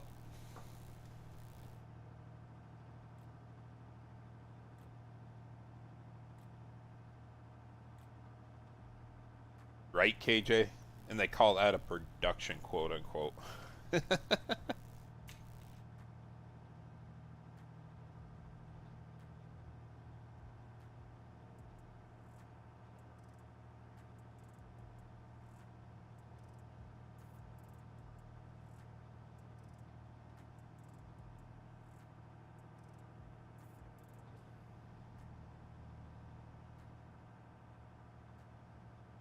You know what would be really awesome? I should try the umbilicals sometime. But if we could get a more American one, I'd be all over it.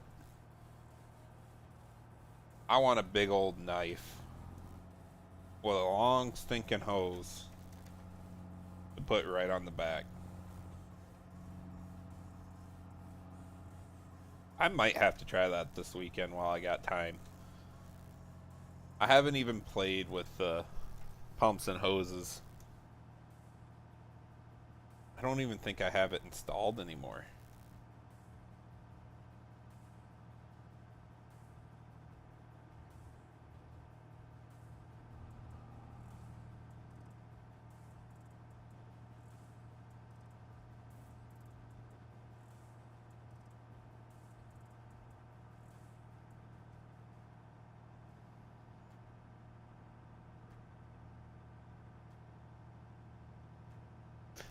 Ham, go to jmf.itch.io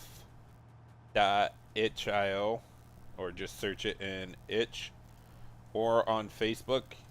All of his stave and harvest stores work for Maize Plus. Make sure you get the MP, stands for Maize Plus.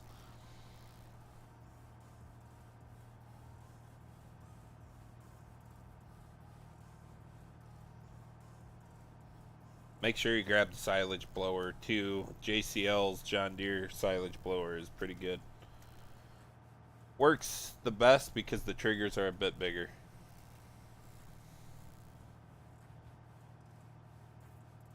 KJ, I bought the first season pass and I said never again. I will buy the extras as I want them. It's not worth buying the season pass in my mind.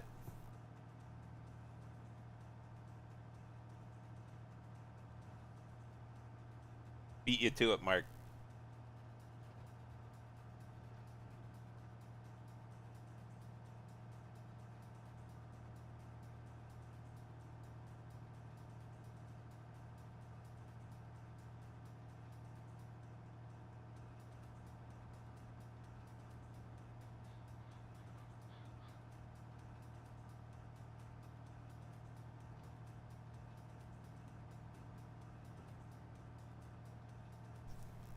I ain't either, Ham. I'm going to buy their last map just to see what they all throw into it.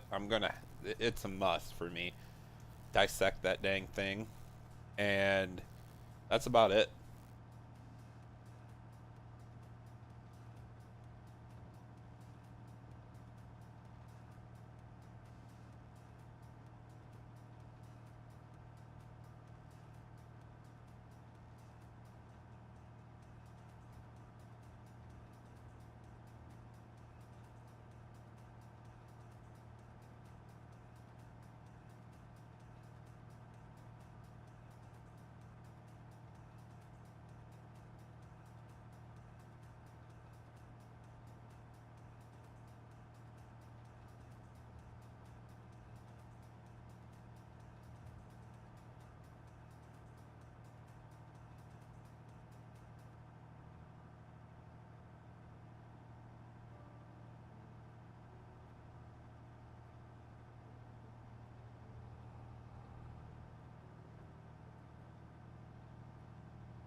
All right, I think I'm going to.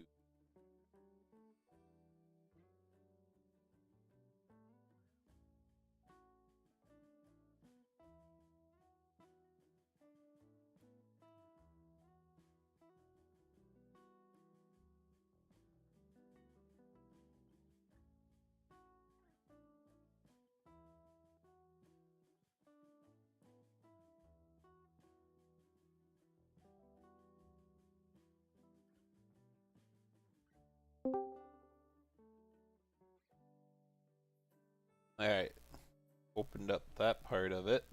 See who all pops in later. I gotta get rid of some things.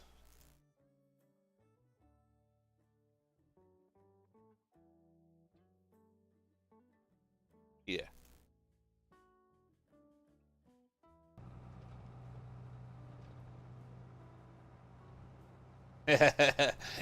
KJ, I'm the one who put that one in, bud. H H had the design part of it, and then I put that in my UMRV edit with H's in mine, UMRV edit also. And honestly, we use a natural earth and berm lagoon around here, or a lot of people used to.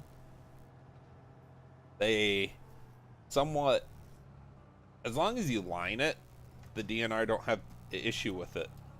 I built one 2 years ago for the company I work for. Maybe even 3 years ago now. Wow. And the liner and everything in it, same thing they do for the landfills. But a lot of the farmers were going to the concrete, and what I grew up on was the circle concrete pit. I know it's 12 foot deep. I don't remember how many gallons it holds by any means. Grandpa built it years and years ago. But he had a built-in pump for it, so the tractor wouldn't have to sit on a pump like this. And it was quite perfect, honestly.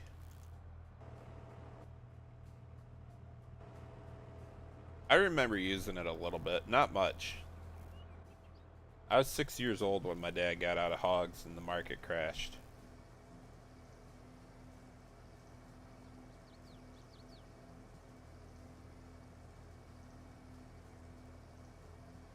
Ah, you know exactly what I'm talking about, though, man.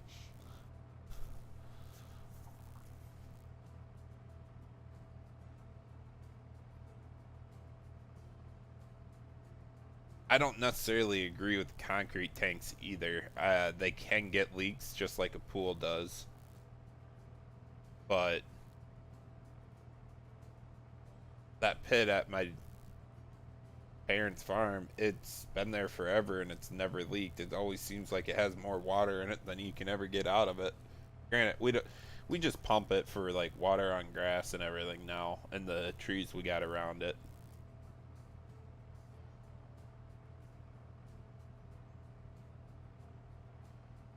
Oh, crap. What was I going to do?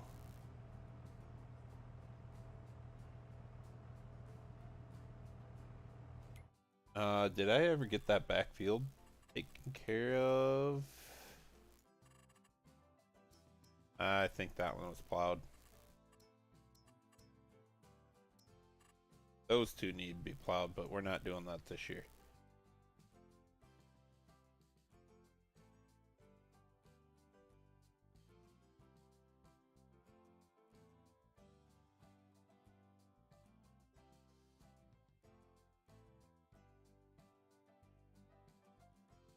Field 7 is my next buy because right here there's no fence line anyways. I think. Let's see what we got in for. Okay. There is no sale. Whatever.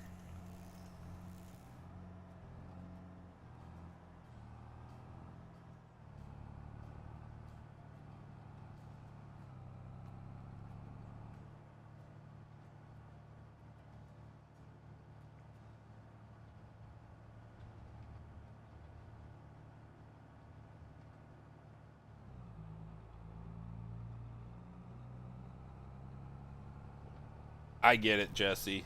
They're all over. What's up, Matt?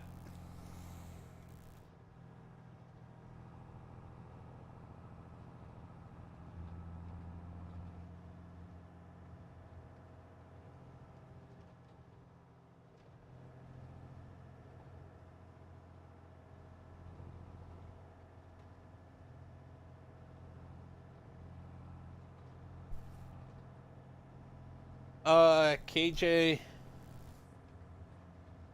you got a couple options because 46 mods, Jono, made the manure tanks that come with the manure pits that come with the tanks, excuse me, that work off of the storage. And that can tie into the barn pretty easy if you set up the triggers right.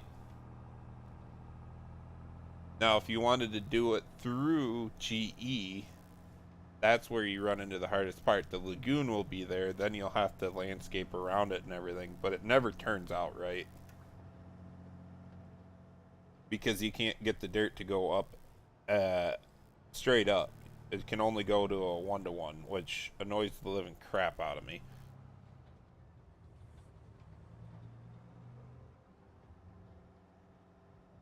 But you make it an extension.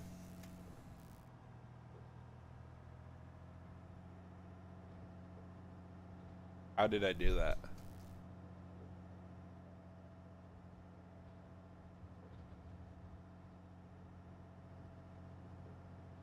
Yep. You make it an extension, and then the line everybody forgets about is in your animal pen, there is support extension true or false up there right at the beginning of where you can define your how many animals and stuff there is right at the husbandry tag part of your XML. And right there you want to make sure supports extension is set to true. And then it would take all the stuff out. So whatever you're putting in there, like a manure pit, would have to have just the fill type slurry in there. And it would pull the slurry from the barn then. And whatever you set it at the radius, and if your other pens have support extension true, then it would pull from them also.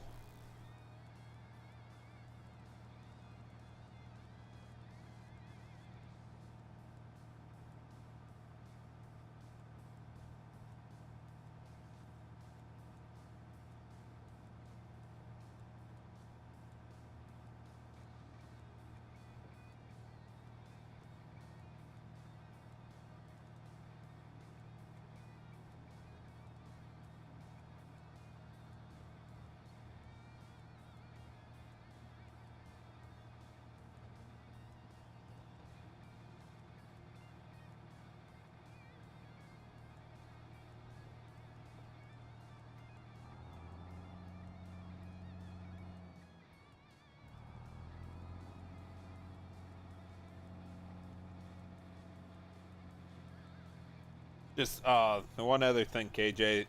If you put it in as a separate placeable, which you're gonna have to get the triggers in there and everything, right?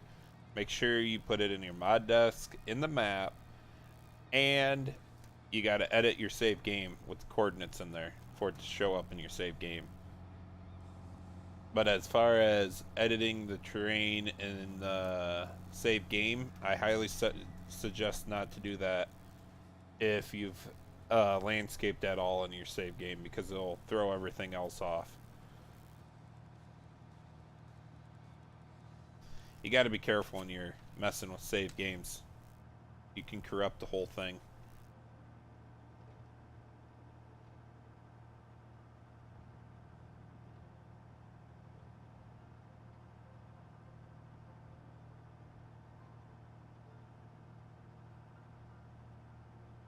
Oh yeah, that's just editing the couple placeable pens you got there.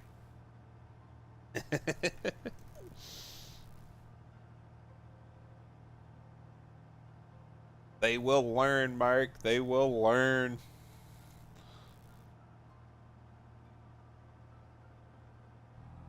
First time you lose. I think the first time I learned to make a backup is when I lost about 30 hours of playtime. That was the learning curve for save games. But the first time I learned to make a backup is when I lost my entire map I was working on for well over 3 months. Like nonstop every night working on.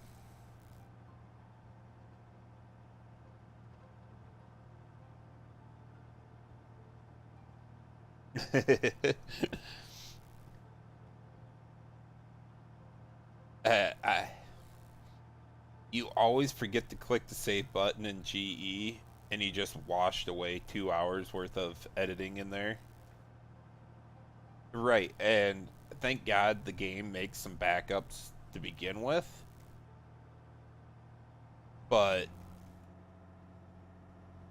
I just always get to the point of, okay, that happened. I'm done, I guess.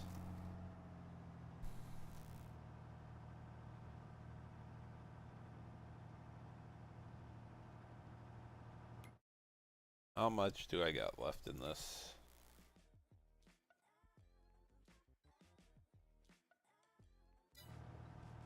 I don't even think I'm going to finish spreading that.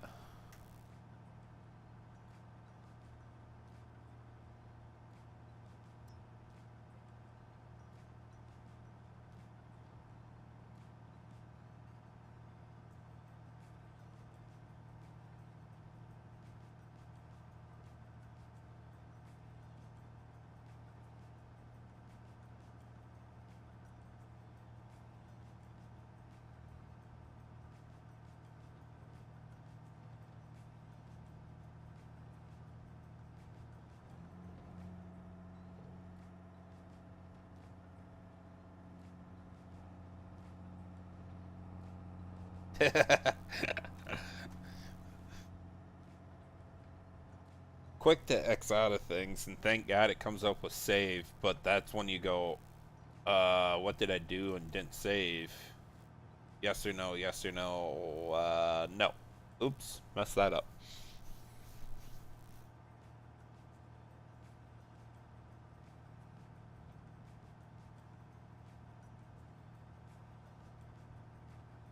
My biggest issue is I usually remember to make a backup about once a month. So therefore, okay, I corrupted that. I'm gonna go grab my backup. Oh crap! What is all that stuff I did on the previous edit that I need to redo now?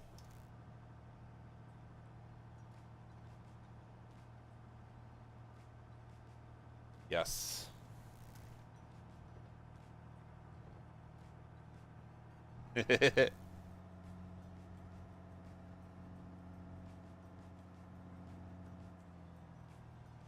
I uh I use Alt F4 to get out of the game all the time, and the last time it hindered me on 2 hours worth of gameplay.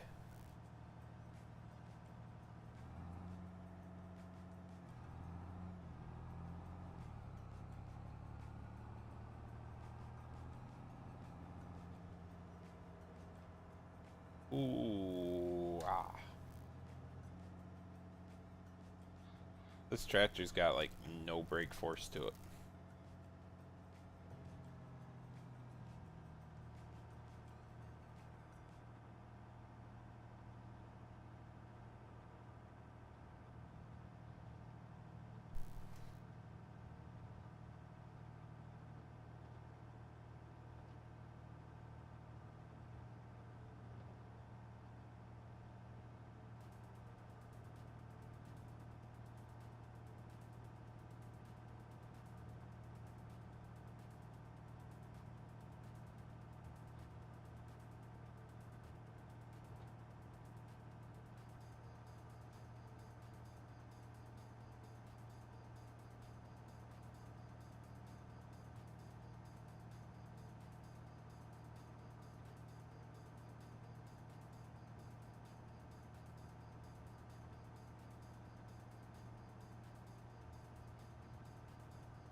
Alrighty.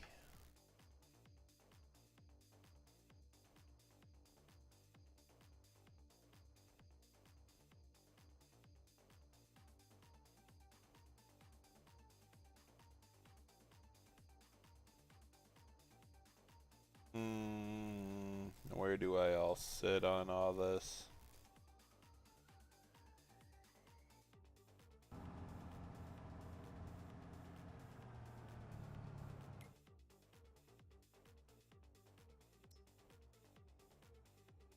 I gotta come up with a better way to feed these guys, because, I mean, right now, the way I've been doing it is just with a TMR mixer, but... Oh, there you are, Mark. What's going on? Not a whole lot. All this talking about mapping stuff's made me, What'd you open? Oh, my little, No Creek Mmm. conglomeration. Yeah. I'm actually putting effort in on it, so that's, promising. That's the first step. I can't wait. It really helps. I want to see how you do that farm up.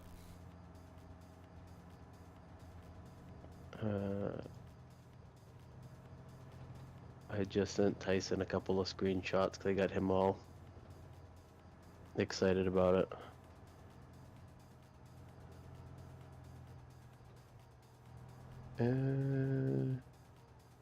Ooh, that's a rough one, KJ. Where I was going, you know how easy it'd be to implement milk replacer into these little igloos? Like I just haven't taken the time to do it. But you take the same theory that Tyson did for Autumn Oaks, and it's a no problem. Make a production, you make them accept milk replacer, and boom, done. Milk replacer is essentially just straight TMR.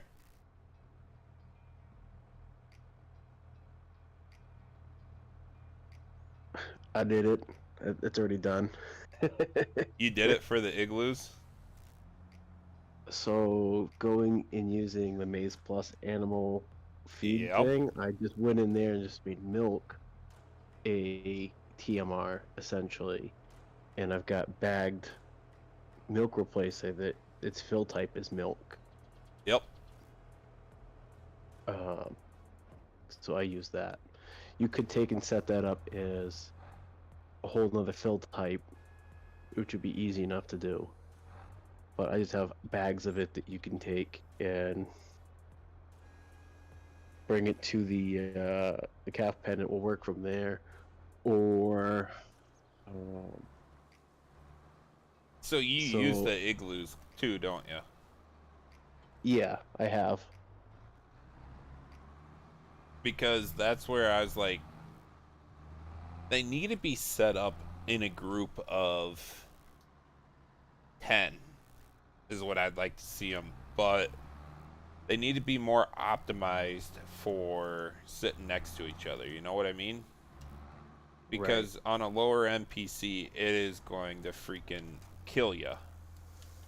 But Yeah. Until somebody comes out with a custom script or something so we could have multiple pens and one placeable so that you could have the 10 of them, I think we're sort of stuck with that. Um, I'm not sure if 10 of them in a row, they're not like they're high poly. It's not like you're going to have a crazy visual, but yeah, I don't know. see, that's where I was stuck at too. Because, oh, really? What the heck? Super strength just destroyed my bale stack. Oh no. I haven't saved the entire stream either. Oh. There's no autosave from you going into the pause menu? Nah, I don't do autosave. It annoys the crap out of me. When I go in the pause menu, Oh, I want to go straight to what I want to go to. I don't want to wait for it to save. yeah, I don't blame you. Except in So, times like this. yes. Man, oh man.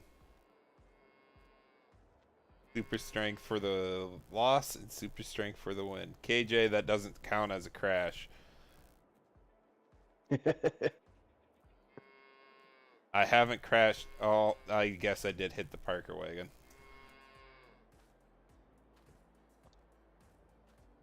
Cabs are annoying in the game just as they are in real life.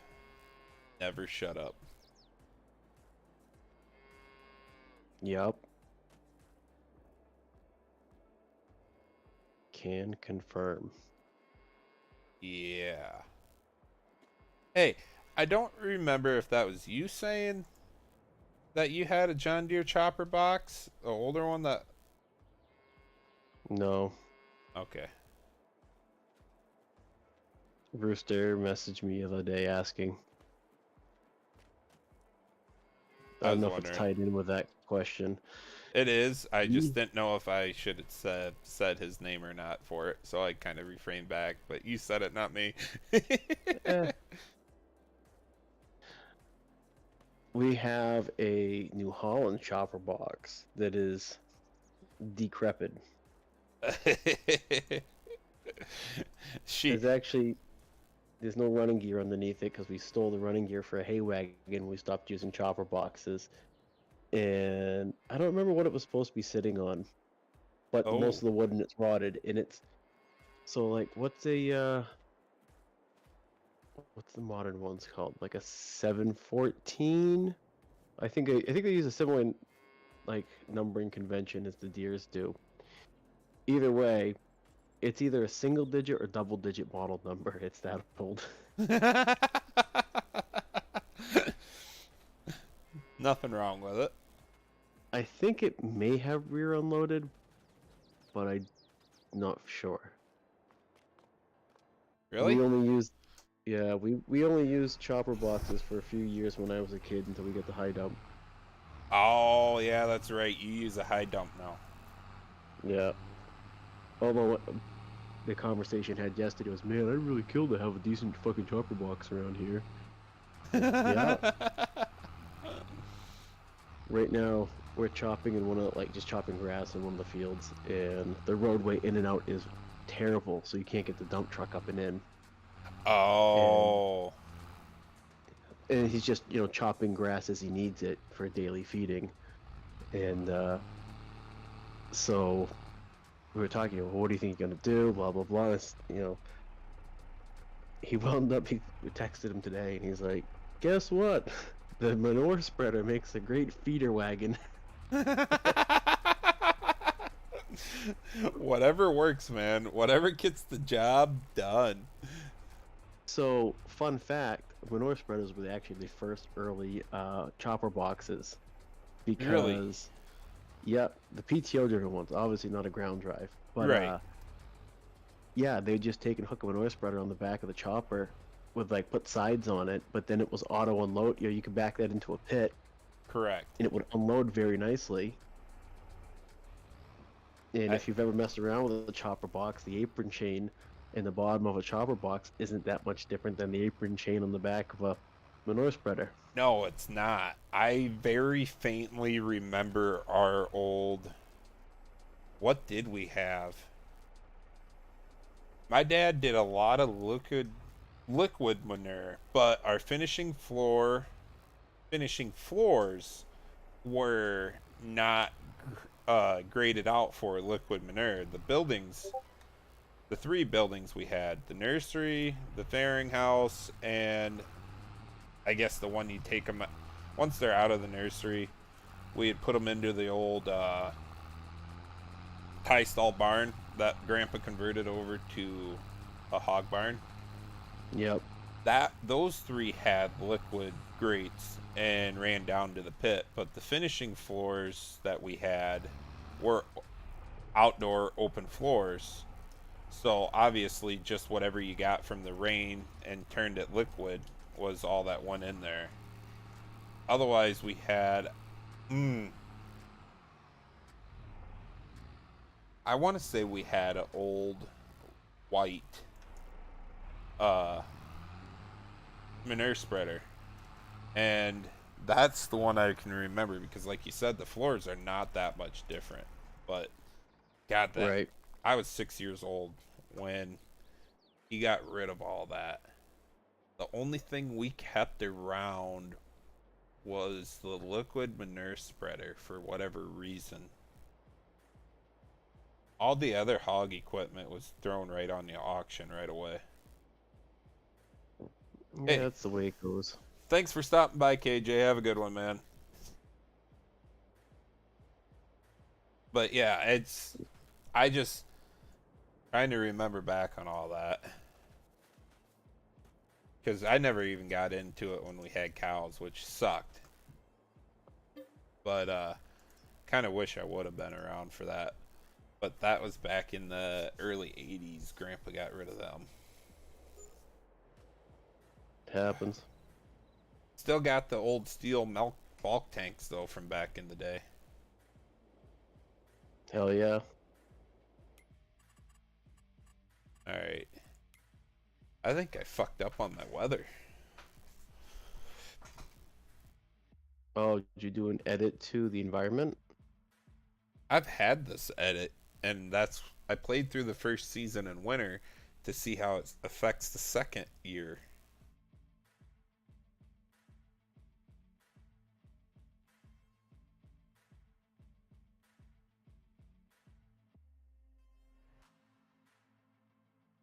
No, KJ, it doesn't grow.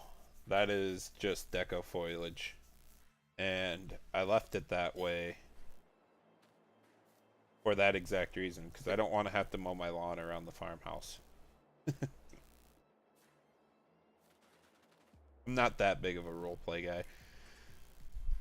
My biggest issue is this area in May when it's going to be 19 for a low.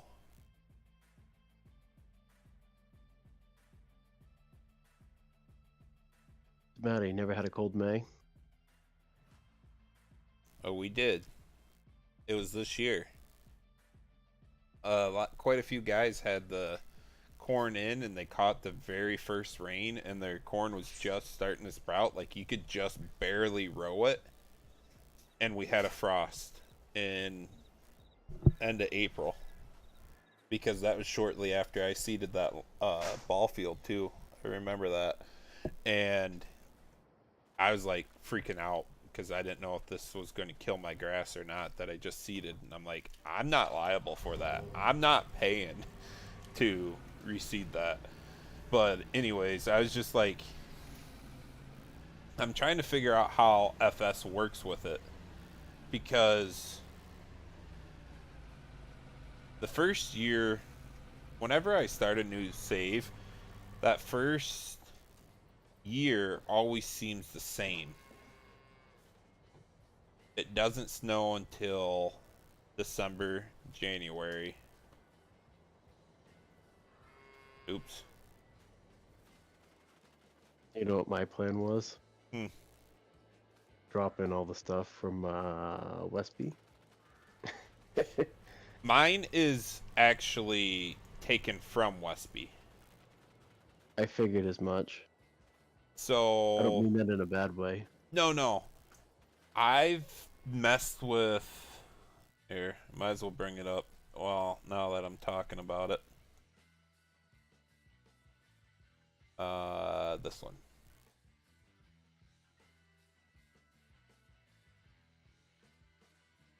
So mine kind of branched off of Westby quite a bit, and then one Rooster told me about the website that he uses for his job. I converted a lot of this over to my area of Iowa, but I've been working through the variables. So you have all your weather up here, clouds, all that, and those variables of the clouds affect when you get rain. And then down here you got your seasons, min temperature and max temperature, and you got to remember it goes off of Celsius. Right. That's a big thing to remember. But when you come into your save game files, Yep. this is all you get for your forecast. And this is all randomized. Hmm.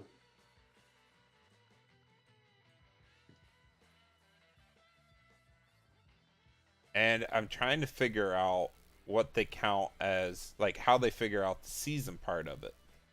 What season is what? Is season 3 winter or season 0 winter? I thought season 3 is winter. And that's what it has right here for snow. And then it goes off of the variation index, which whatever one it's picking. But then, see, this is what's confusing me. We got season 0 is spring. Then one season, this is the issue I got right here.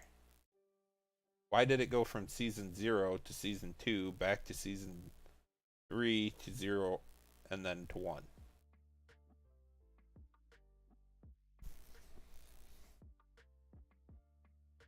Yeah, it's messed up.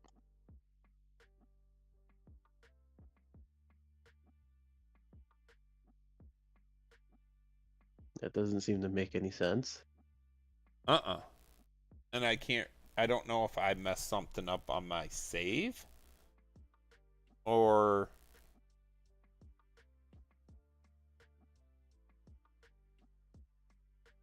I mean, it's tough because you know how we run so many different script mods.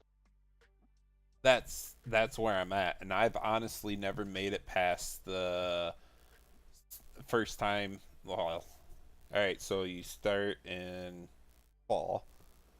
Yeah, you start in the middle of the summer, August. I've never made it through a second planting to see the weather, and that is like one of my main goals with this map and the save that I'm currently on. Oh, come on, game capture work. But that is one of the main reasons that I've been playing the save for so long is I got to keep testing this environment to make sure it's going to work out. Right. Because I know it's Missouri. I know it doesn't really snow that much down there, but this is kind of fitting to my area of Iowa also. So it's like I'll make the weather like Iowa, and then I know I got an environment that works.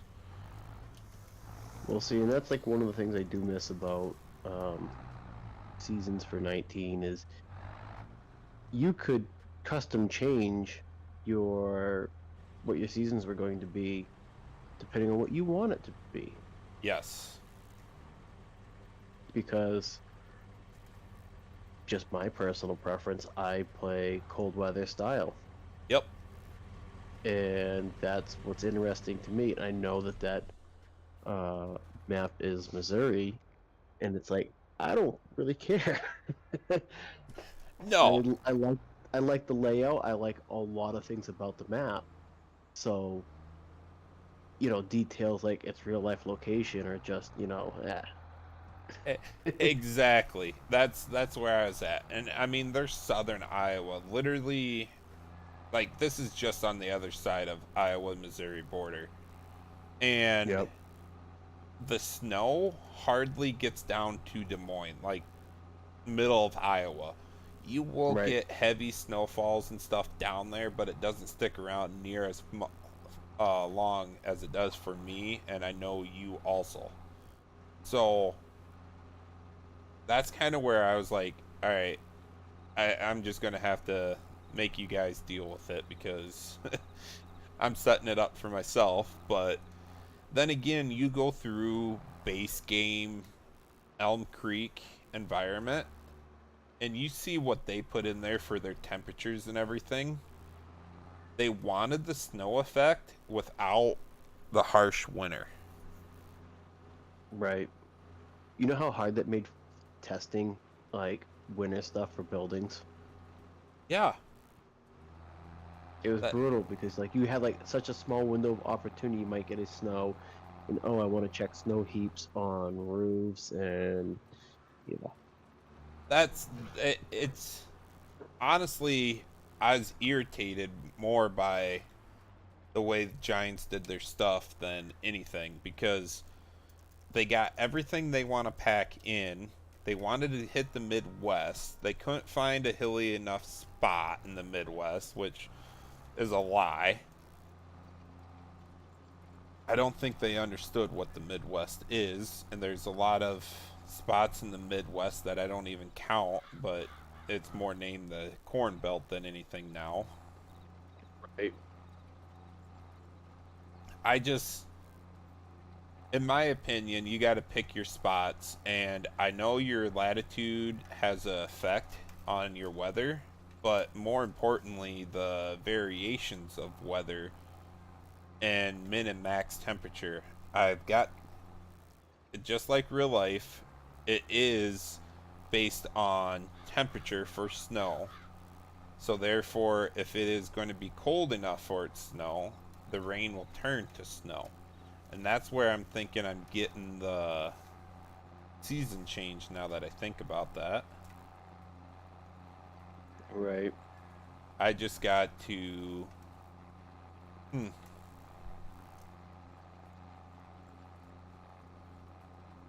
it my biggest thing is it's so hard to test the seasons because I double checked that when I went through winter and I changed my seasons back to 1 day seasons in winter just to see what the save game would read.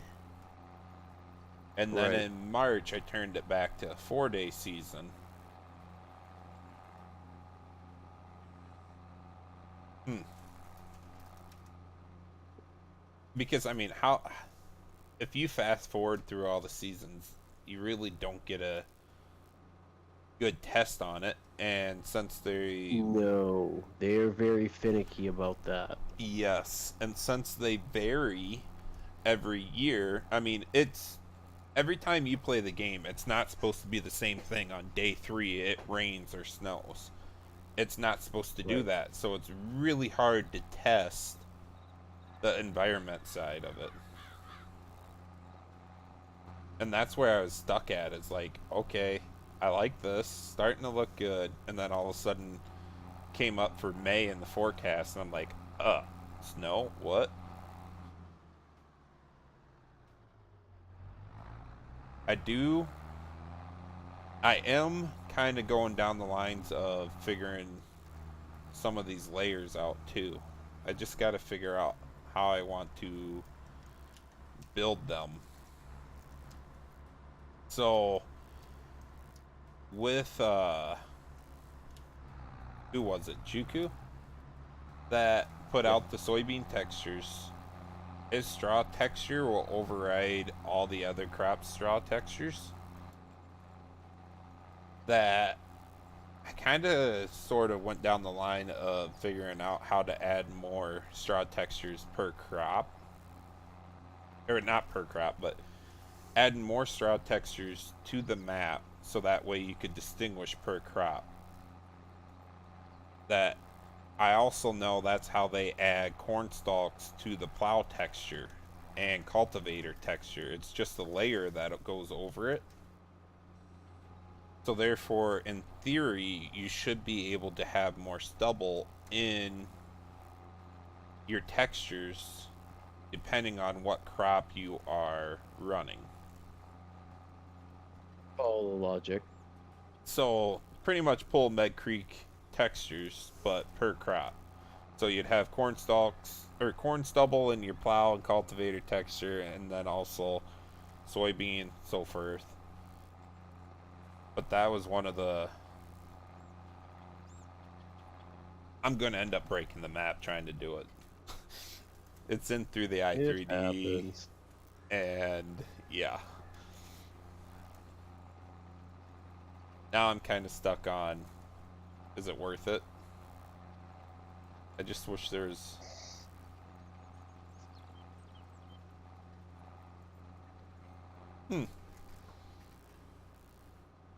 See, that's what happens when you start making me think. I'm sorry.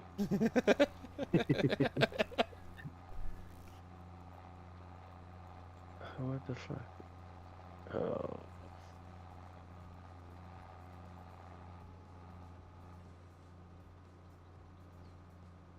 I do need to get that mod that posts the temperature up there. I want to see if that has any. Here are a lot of things.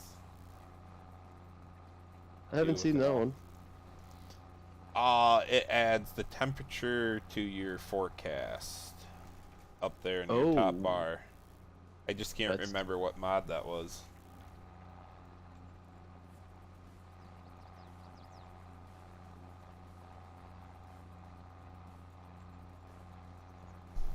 I mean, it's not like it hasn't to do with anything besides weather anymore because they got rid of that out of seasons. Right. So wait, if you play with no seasons, there's no weather whatsoever. Mm-hmm. Oh. That's disappointing. I can't bring. It took me so long in 17 to play with seasons. I'm like, God, this is stupid. And then at the end of 17, I was like, all right, let's do this. And I'm like, holy crap, this is a whole different game. And then in 19, I didn't do much for farming. I was on the construction side of it more. And I literally waited until the day seasons came out before I did much for farming in 19. I had like one really long-term save game in 19 pre-seasons, and like that's the one I could stick to, and then seasons hit and I couldn't keep a single save game. It like really was the tipping point for me, always changing, modifying, editing, doing stuff. Yep. And it was painful. A lot of learning curve, but I don't know. The seasons brought in a lot more for me than what I realized it was going to. And then Giants took it for 22 and completely dropped the bomb with it. yeah, I really wish that they had done better. But yeah, so I had a conversation with somebody once, another streamer, about this, like pretty in depth, and I was griping, and I was pissing and moaning at what I didn't like about 22 and some of the things that Giants did, and he said, "Well, stop and think about it. They're still catering to the Xbox 360 and PS." I said this. Whatever console generation that yep. is. No, They're still catering. I said that to this in this stream because I said it in this stream already, Mark. That's supply, it's demand, and yada yada yada. There really isn't that many next gen consoles when 22 dropped. You're right. And so the whole point being is trying to appeal to a wider variety. So yeah, you don't get to put in all the cutting edge stuff that they wish they could. And that's where I think the next game is going to be the game. I I don't want to say this too soon because It has the potential. I think they're veering off from the farming simulator and they're going more towards what are people interested in, as in content creators, role play, and things like that. And this emergency mod pack that just came out from Creative Mesh will be, it is a hit. It's a hit already. Giants catch wind of that, and it is going to be a constant battle between what we do. Now, in my mind, they put the productions in. I think it was in 17, wasn't that a mod altogether by itself to like bring a crap load of productions in that you could download? I'm not familiar with that. I know that we had Global Company mod in 19. That was a pretty big deal. I Uh, remember that one, but there was another one. It was 17 then because LS Mods was it that Company. Hot HOT? It was like Hot Production, which I would Yes, assume that yes, yes, you're it right. must be a translation thing because it didn't make sense to me in English, basically. But that's the one I remember, but I avoided it being that it sounded weird to me. I don't know. I remember trying it and I'm like, okay, this is just freaking ridiculous that you gotta take all this stuff. It added a bunch of other fill types to the maps. It added a bunch of extra things, palettes and all that. And then they made it a real thing after the hit in 19 that LS Mods had with it. Yeah.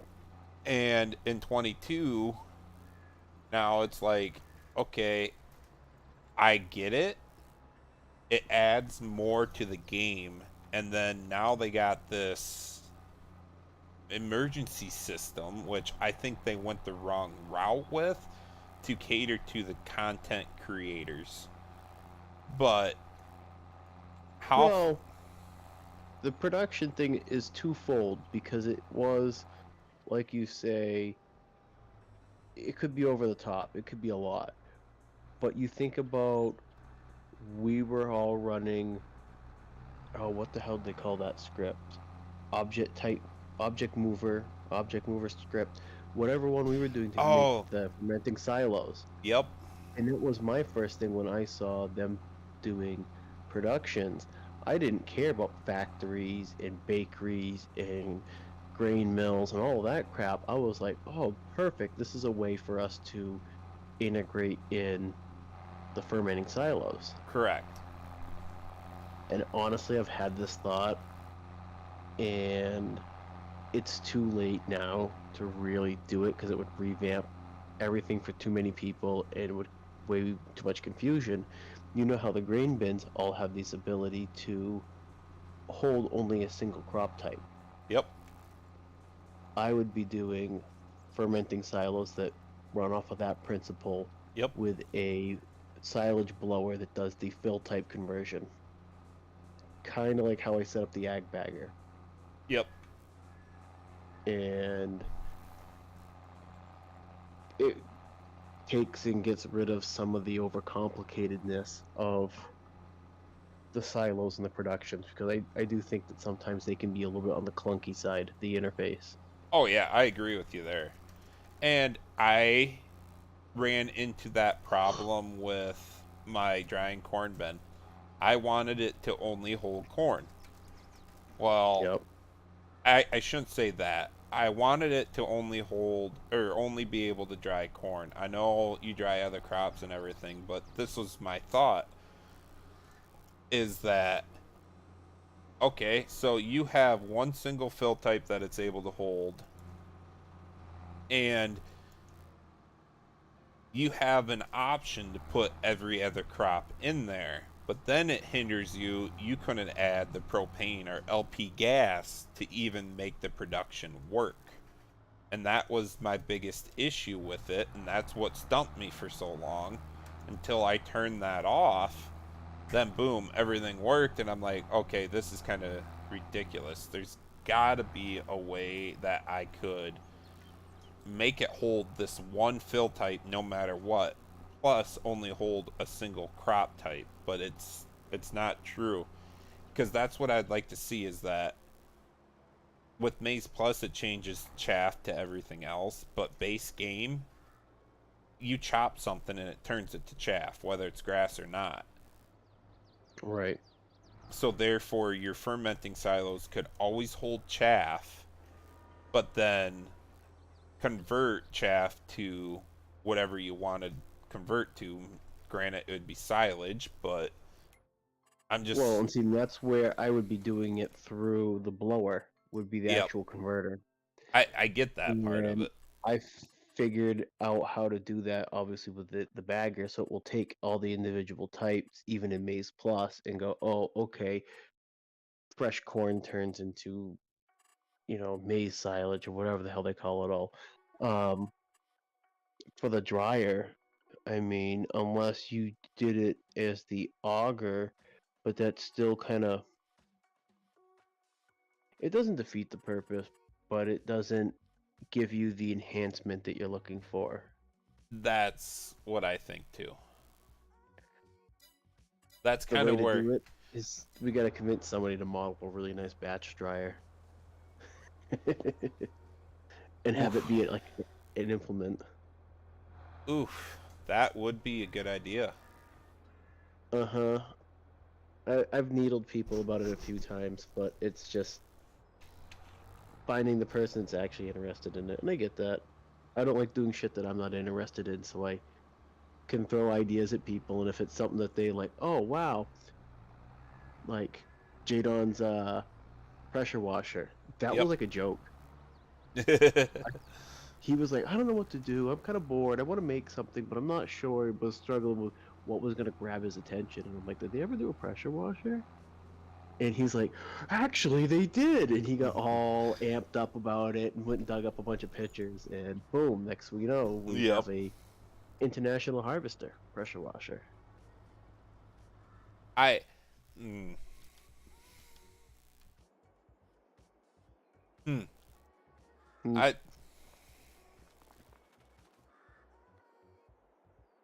hmm, Hmm. got me thinking too much now. This is the problem. This is why I stay on a PC. I usually try to too, but this is the same place the Animal King came from.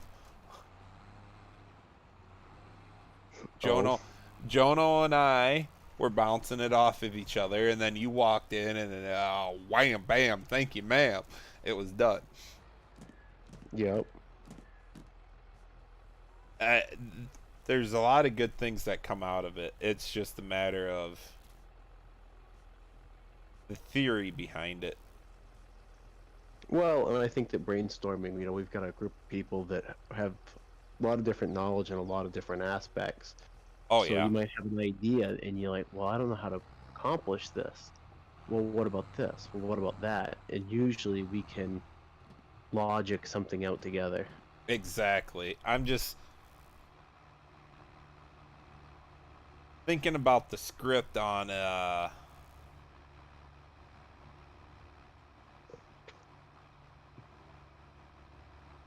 hmm, because with my grain bins as a production to dry corn, you still have the option to. Thanks, Legacy. You still have the option to throw all the other crops in, which I did not want. Right. But it has to hold propane in order to be a production.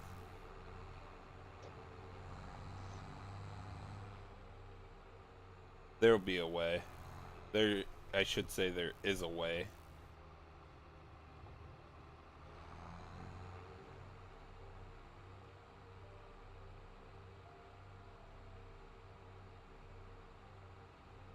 This Yeah, freaking. I wonder how long this the frost is gonna stay on the grass. Shouldn't be planting in the frost, but whatever.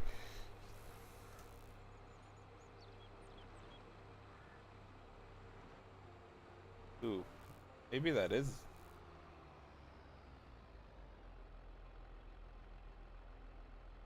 it'll buff.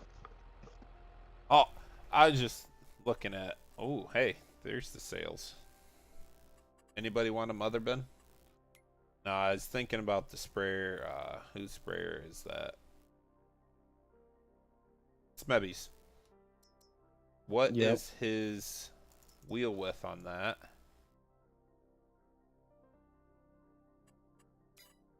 And what would be the wheel width on the uh, side dresser for nitrogen? Because I know Tyson's got it in the 7000 series John Deere. I just don't know what it is.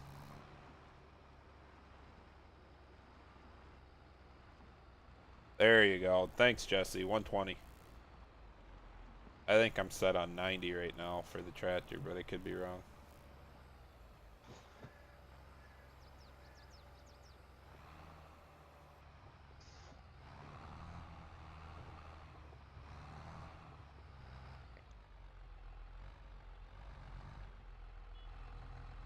That one.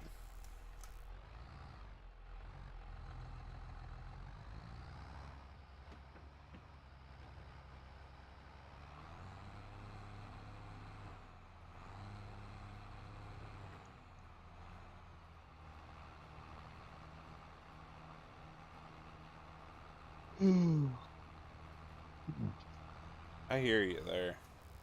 I gotta knock that shit off. That's we were over at my buddy's place. Went over to the women folk that talk about wedding stuff, and so we're sitting there doing some stuff, and it just got to the point. I had a couple pops, and I'm like dozing off in the chair, and I'm like, yeah, I'm like ready to go whenever. By the time I got by the time I got home, I was like, all right, well, geez, you know. And I looked at my phone. I got thinking about the time. I'm like, oh, I think Squatch is supposed to be streaming tonight. So that's I popped in originally, you know, Yep. just like, oh, okay, what's he doing? What's going on? And now it's 11 o'clock, and here I am, scripting crap. It's the best time. Mess it all up. Yeah. No, I messed up a big one when I went over to Indiana, Michigan, and I just drove home this morning. But I didn't even catch glimpse that I was just into the other time zone, your Eastern time zone. Oh. So yesterday, when I finally looked, the truck is set on Central time zone. Okay, fine, whatever. And I looked at my phone, and I looked at the truck, I looked at my phone, I'm like, wait, which one's off? And then I realized this morning, I woke up at 6 o'clock to leave the hotel. And I go, why am I so tired? I went to bed at 9 o'clock last night. Oh, wait, it's right. Eastern time zone. It's normally 5 o'clock for me. Legacy, you're wrong. But that's when it hit me. And now I'm sitting here like, I am dog ass tired, but why? Yeah, that whole time zone difference will screw with you. Oh, dude, that ain't. Honestly, it. Honestly, what bothered me the most is I was just into the Eastern time zone. Like, this morning, it was. I looked at the clock and Okay, 7 o'clock, whatever. Looked at the clock again, and it was 6:20, and I'm like, wait, what? I don't know where the time zone actually changes, but I was only on the other side of it, so it really messed with me. Well, that's, I've always been confused about, there's people that live right on the edge Mm-hmm. of a time zone, and so, bouncing back and forth, like that's gotta raise hell with you. But Eh, that's exactly what I thought too, because there was there was a bigger city there. Hmm. I don't know, because the people like you're right. If you gotta wake up at 7 o'clock to be to work by 8 o'clock, but you're on the other side of the time zone, so technically you're waking up at 6 o'clock, getting to work at 7 o'clock your time, but it's 8 o'clock their time, and you're just like, no. well, I mean, even the difference in, Oh, I'll say, interesting. perceived time, um, from one side of the time zone to the other.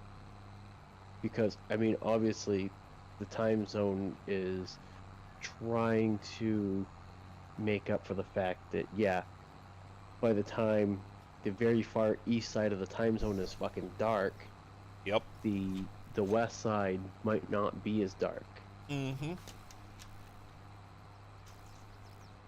It just it it messed with me really bad, and I was like, see,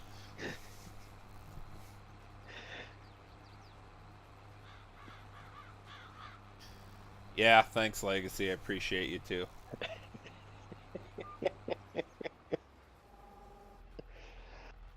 No, it's just I played a good one on my son today. I was like, did you know right now it is whatever in Japan? I think it was way early this morning when I said it. And he goes, wait, so they live in the future? Like, yeah, they do. It's actually tomorrow in Japan. And then he goes, so they knew about COVID before us? I'm like, well, if you think about it, when they knew about COVID and they wrote that date and time on a piece of paper and we found out 10 minutes later, technically we live in the future because we wrote down the day before in an earlier time. It stumped him. He just went, what? That is why man made time. It is not a real thing. I just like giving him shit when it's that early in the morning. He was, dude, Redbud was a whole different realm of things.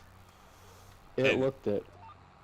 he was just worn out because we went Friday for practice day too, and 2 days of nonstop standing, a little bit of sitting here and there, walking the whole complex, just like back in the day when you go to a county fair and you were just walking all the time. That Yep. he was finally done with it this morning and completely down and out, but he didn't really have a voice after screaming and everything yesterday.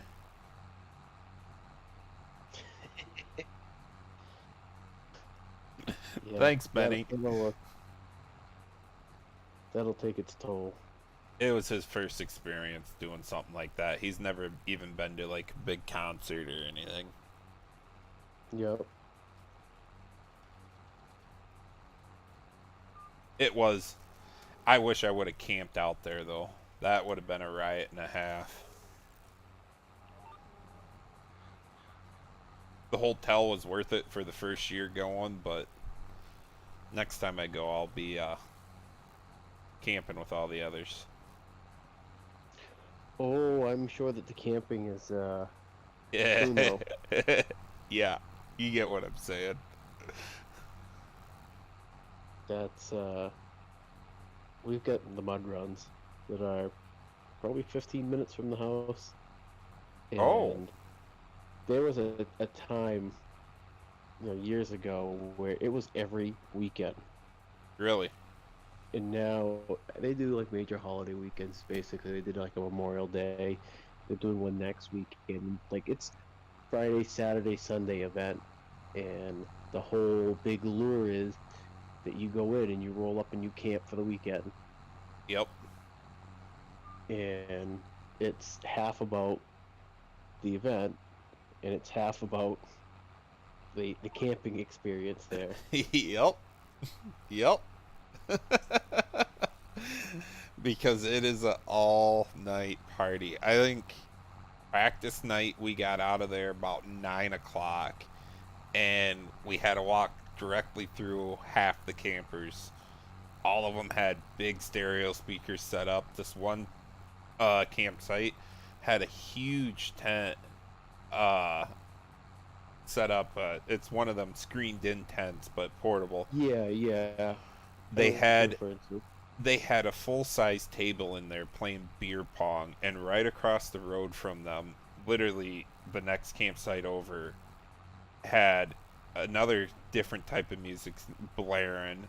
A bunch of guys sitting around a campfire partying, and they literally had a music contest.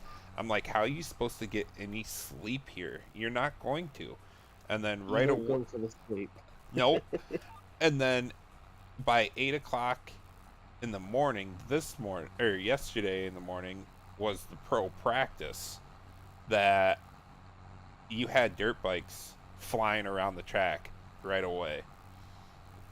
Yep. Benny, I went to Redbud. It's a pro nationals motocross race. So that was the pros were Saturday mainly. Some showed up Friday, but then Thursday, Friday are the amateur practice and races. Then every night they had a night track that the amateurs would race at, and then today they had uh, where the amateurs could ride on the pro tracks or the pro track that the pros just rode on too, without prepping it or changing anything. So you'd have the same ruts as the pros had. It would be a experience and a half, but oh my god, I don't know how these kids guys do it. It it just wears on a guy out there like that. Well, so we have up in the old North Maine woods, probably 2-3 hours north of me, is this place called Hemans, Mm-hmm. and they do these big motocross weekends, and it's like that, but it's in the middle of nowhere. It's in the Maine woods, where so yeah, you'll have. I think they do pro level MX, or at Hold least on one semi. I second, mean, Mike. Liam, yep. do an update. Get the updated map. That's going to be your first step. All right, go ahead. Uh, but I got a buddy that was trying to get his way into pro stuff, and he's like, yeah, it's a wild party, and there was the property has like a bunch of four-wheeling trails and stuff on it too, so there's a lot of people there doing that stuff, but it's that weekend it's mostly motocross based. And one of the other guys that I know that had gone up there, they had organized unofficial drag racing out in the campground, by doing like the flashlight to go, like street outlaws and this and Right. that, and they're doing drag racing down through the campground and this and that, and it's just, I won't say full on lawless, but pretty Close. damn close to it. Yeah. That this one was I can't say it could have been that bad. It wouldn't have Yeah. been that bad. I mean, for they had a whole different campground that was 18 plus only. so Uh, no kids were allowed in there. And I didn't walk through that one late at night, but I could only imagine if you got to post that, what is going on over there, first of all. And the it was really tamed down until yesterday when they started winning. The podiums were like crazy. We had a bunch of younger kids. I couldn't tell you if they were old enough to drink or not, but they were having a freaking riot. And as hot as it was, nobody was hydrated well enough that whoa, they needed to be with the correct yeah, fluid. yeah, freaking local supplies of Pedialyte are dwindling quickly. Mm-hmm. Mm-hmm. And that's where I was like, I knew better because it was just me and my boy out there. So I didn't have a lick of alcohol at all the entire time. Just because. Right, it's It, different. Yeah, yep. And, it's fun when you get old and responsible, right? oh man. I literally, I was like, why didn't I ever come here when I was younger? This is a freaking riot. But I was talking to an older guy yesterday in the line to get food, and he goes, "Yeah, it's kind of funny. My son came the night before, and they can't even think of alcohol right now." And I'm like, "Oh, I wonder why." He slept in a tent on the ground because they didn't make the tent soon enough and pump up the air mattress soon enough, and they partied all night and they just fell asleep right on the ground. I'm like, yeah, I don't miss that one bit. Not one bit. Yeah, I've done it. It's I can say that I've done it, but I Mm-hmm. don't want to relive that. Yep. That's right where I'm at too. But man, it was some of those days with the mud runs. You know, you'd get a stop in at one of the gas stations on the way in and get the styrofoam cup. You know, they Yep. have like for the fountain soda. Man, twisted tea tastes good through a straw. Most of those styrofoam cups hold two apiece, so walking around just keep filling the cup, and no one's ever questioning you. And yeah, Well, I'm next you know it's 5:30. You are completely sunburnt and angry, and like I need water. I I need need water. hydration. I didn't realize this year was the 50th anniversary for Red Bud either. Holy shit! Yeah. So it was like a way bigger party than what I realized. And they had a record number of people show up this year. Yeah, good experience for the boy. It was. But uh the law enforcement was like little to nothing. They hired a security firm or Yeah, company or whatever, but they weren't really doing nothing. There was like no check over to get in there. They said this line's for bags, this line's for coolers. And I bought this little backpack cooler because I didn't want to carry a big one around or anything. And I said, no, it's a cooler. I unzipped it. He pulled a water bottle out and looks in the bottom. All right, go ahead. I'm like, what? Okay. I guess there's so much ice in there you didn't even see the bottom row, but whatever. But I mean, you could bring your own alcohol in and everything. You could buy it there. right. So it's like these kids have full access to it. Yeah. It's Well, I mean, and not that's challenging. it. That was always like one of the things with any of the motorsport events around here. Um, we have it's kind of a I don't know, I guess a big deal. Grass drags, Oh, snowmobile yep. grass drags Yep. in watercross, and that's one where yeah, to bring in your own booze. And I remember walking up, and the rule was no glass. Mm. so that was just the only thing. So you had to have your booze in a plastic bottle or have beer cans. Yeah, I kind of got stuck to that one ever since the river. When we were on the river, no glass. So therefore, you always had it in a plastic or, like you said, can. Yep. But yeah, I don't know. It's just one of those. It wasn't too bad. You know, the motocross realm of things Oh yeah. is not like a county fair. You're not terribly concerned about the people you're going to bump into. I don't know what kind of county fairs you go to. Uh, I know. come and hang out They- over They're, here sometime. they can be rough here. Or is that what you're saying? Is that county fairs are rough? County fairs are way rough compared to Okay. this. Okay, gotcha. But I took that the opposite way. Sorry. oh, yeah, that's the way I yeah. the the best part was the Monster Energy, sponsors this whole thing. They're the main Mm-hmm. sponsor through it all. And the best part about it is walking up into the Monster semi truck. The Monster girls are there.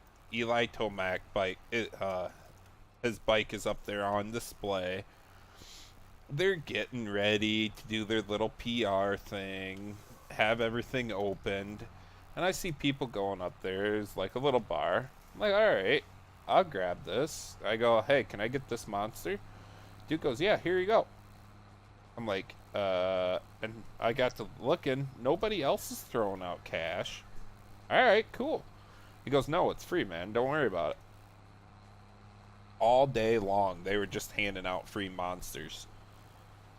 So And what's that gonna cost it? $3 and change a piece. right, and my son goes, it's funny, all these other stands are selling Monster, and here we are standing over here getting it for free. Yep. During the race, it was packed full in there. It was the only part of shade. But then, after every race, everybody would dip out, go somewhere else. So we got our spot in there until I found out Hayden Deegan was going to get his first overall win. So the boy got to see his favorite rider do that and all the other experience, but I couldn't convince him to go up and get a picture with the Monster Girls.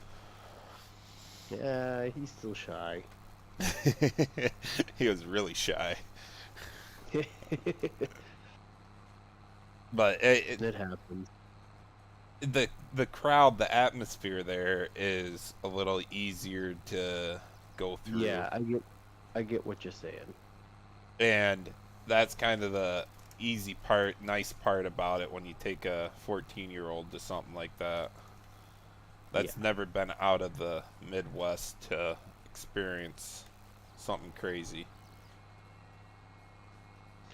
Yeah, for when you consider how large of an event it is and everything else, yeah, they can be pretty laid back and easygoing. Yep, that's that's where I was going with it because I don't even know how many people they had there, but the how many acres was it on too? I can't even remember right now.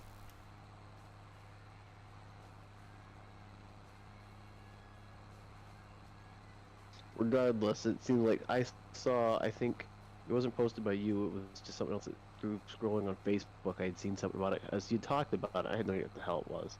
And I was like, oh shit. Uh, this is a pretty big event. Yeah, yeah. Uh 2 weeks from now we will be going to uh the track's called Spring Creek in Millville. That's their next pro or not next pro race. Their next pro race is up in Maine. And then after that they come over to Minnesota. That's a couple hours from us. But I missed the pit passes on both of these and I'm kind of really upset about it. They just sold out so quick. What's the race series? Pro Nationals MX. Okay. I 'Cause you swear to said it's God, gonna be up in boys, Maine, so I thought it I'm was up in curious. Maine.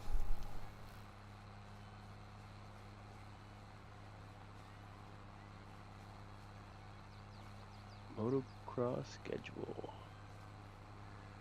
Red Bud MX just happened. Mass, Southwick, Mass. So close. I mean, it was reasonably priced for like general admission and whatnot. Now, for 250 bucks, I could have gone VIP, had my own personal tent, catered food, catered lunch. You had the best view in house, plus you had TV there that had the live broadcast on it, and you still had full access to the general admission area. And I should have pulled the trigger on that because the pit passes and the parking and everything came with it. Yep. But I didn't know on my first motocross event what I wanted to do, so it was kind of a learning experience is what I took it for. Yeah. No, I mean, and uh, it's a good experience. Oh yeah, and I I will say I go back in a heartbeat. I mean, it it hit me when it was a 6 hour drive there and a 4 hour drive back, and you're like, huh, what? But I went at the wrong time of day. When I was going over there, we hit about an hour and a half of slow traffic around Chicago, Yep. and then the times changed too. But I was just, it was worth it. It was worth driving that little distance for 2 days just for that. Now NASCAR, on the other hand, is one of those I want to get to too, but I think it's lost its flame compared to a lot of other events. Motorsports in general are kind of weird, I think, right now. I Yep. think that MX is having a pretty good resurgence, and that's what's coming up. Yep. Uh, we've got a track right local here for NASCAR. They go up, they do Loudon. Loudon is half an hour from here. Oh. And yeah, yeah. I mean, I've never actually. Well, I take that back. I've been to the parking lot. I've never been to the race. Uh, That's a whole different experience. no, that's a long story. Not for now. But uh, from what I can tell everyone that talks about it, yeah, the tailgating and the whole weekend experience is the experience, and that yeah, the race is neat. You get to go up and see the qualifying, if you're there early, and then go and watch the race. But especially go sit in the stands. Loudon runs in September, and they used to run in June, I think. I don't think they do June anymore. I think it's just September. But so you had two events that you sat in bleachers all day with no shade, hotter than hell, and it was just kind of like sounded like a gross time to me. Mm-hmm. That's exactly what my experience was. And then you got to looking around and you're like, everybody is like this. Right. And I think that more grassroots motorsports, whether it's just late models or the super modifieds and some of that, if you have a local, because they'll run those on a lot smaller tracks. I know that NASCAR is still top league. That's when you go to a big track, it's amazing. But going to some more gritty, good old boy racing, even because the super mods, those are big blocks direct coupled to a rear end with no transmission. right. They idle at 65 miles an hour. That's a great time. Yep. And dude, I've even sat and watched through some of the four banger enduro races. I mean, and you're talking about the basic level grassroots. You can go and do it with a $300 car with $500 worth of safety stuff in it, and go out and have a blast. And those dudes in the enduros, man, you would think that you'd have, Gordon and Earnhardt out there the way that they take it so seriously. Yeah. Yeah. It makes for a good show. I think there's a lot of good sportsmanship in a lot of the grassroots stuff. Uh, my biggest thing is when I went to Knoxville down in Knoxville, Iowa, but that is the home of sprint cars, is what they call it. That was a Yeah. whole different experience on a completely different level of racing than what I thought it would be. And I didn't even mess around a whole lot in the parking lot. I didn't go into the pits. I didn't know many of the guys. Tony Stewart was supposed to be there and he backed out. But Yeah. that level of racing, like you said, is different compared to top level NASCAR where they have all their sponsors, they got the PR relationships and everything going on. And that's why I went down the lines of the motocross side of it too, because these kids are so good with a lot of these kids are so good with the audience. Hayden Deegan was walking around on practice day and he came up to the bleachers and my boy got a picture with him real quick. Like, you would never see Yeah. that at NASCAR. You'd have to literally have a pit access and pray to God that they got enough time to fucking stop and talk to you. Yeah. You can get into some of those guys, talk to them, BS with them, and it's I don't know, it's less scheduled. I Yep. mean, it's scheduled, but you know what I mean, where it's not like, okay, at 10:10 you're going to be doing this, at 10:15 you're going to be doing this, at 10:20, they have a pretty set. This is what you got to be doing in these time frames. Yep. And I think with the lower end, like, don't.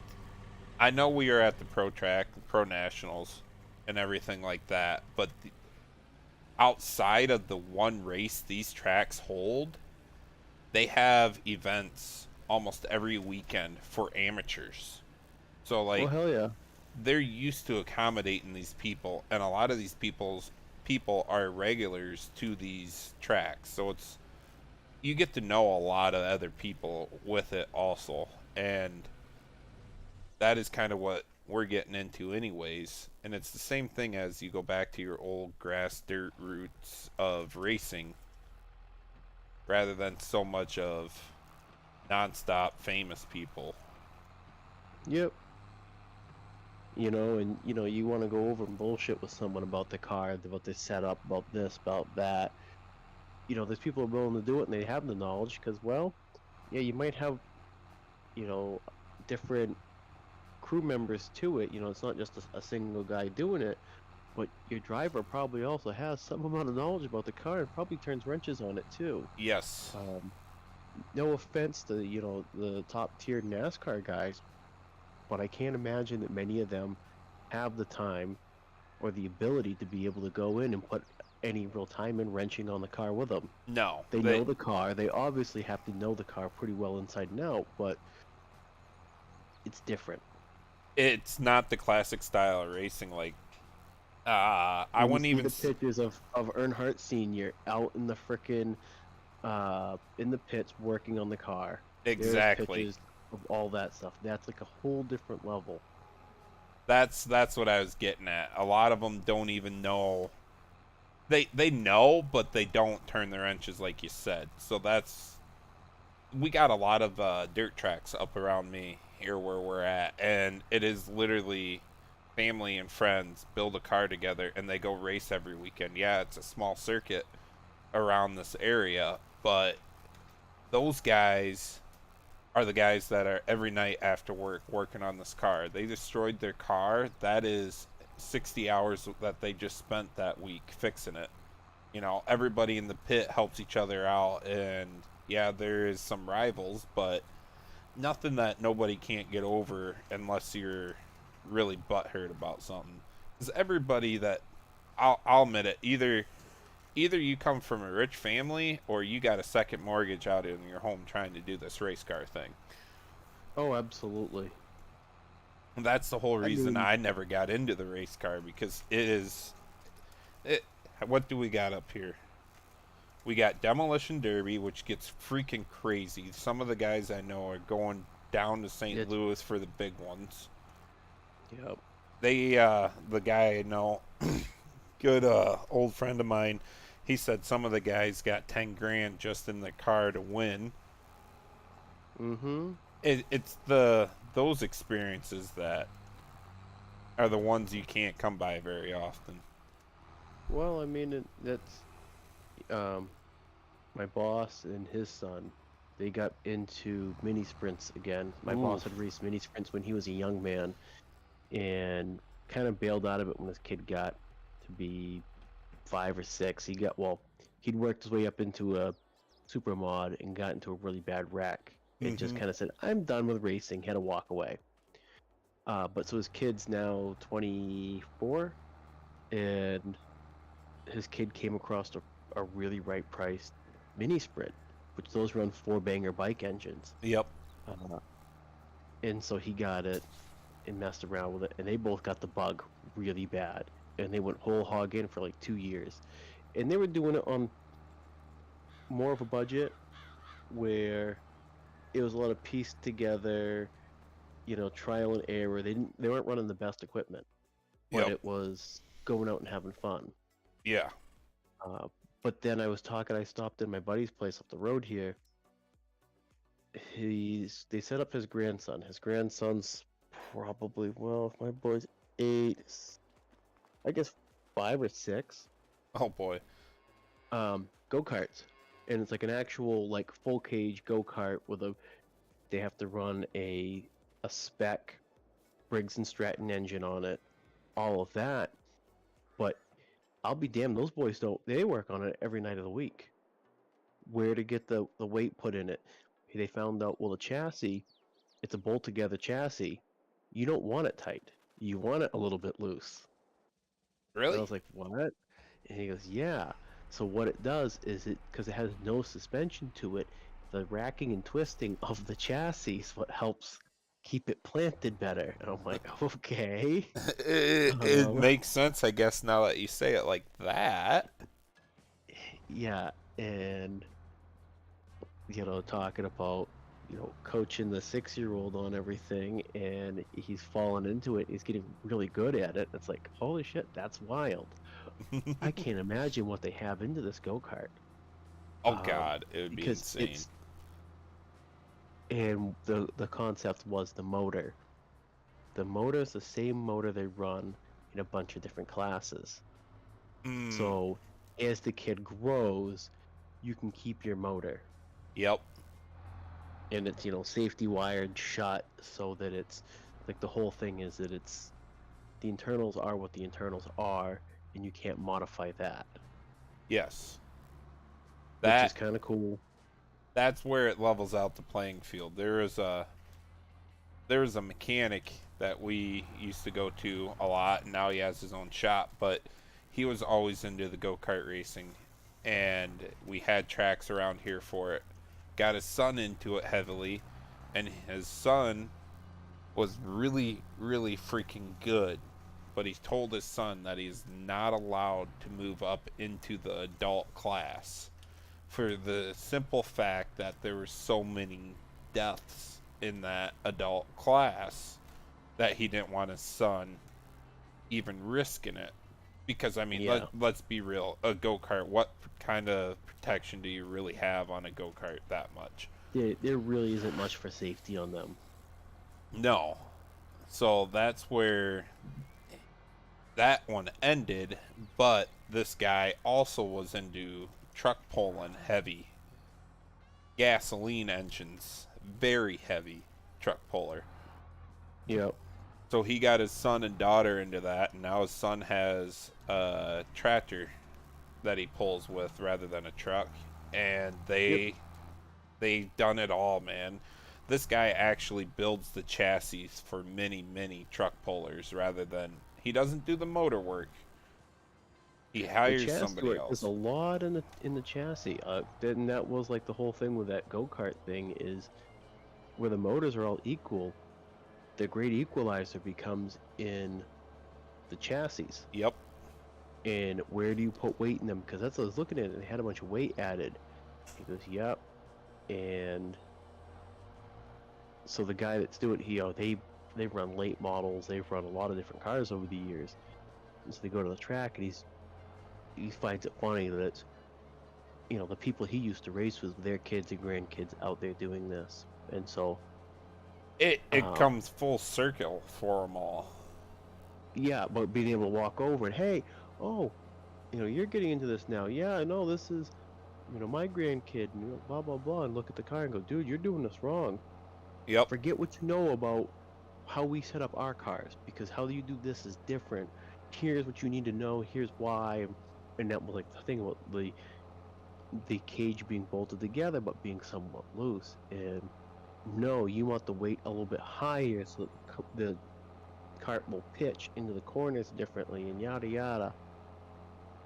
It's That's why I like the small time racing more than the big time, but it is also about, for me, I just want to go see the pros at some point in time. And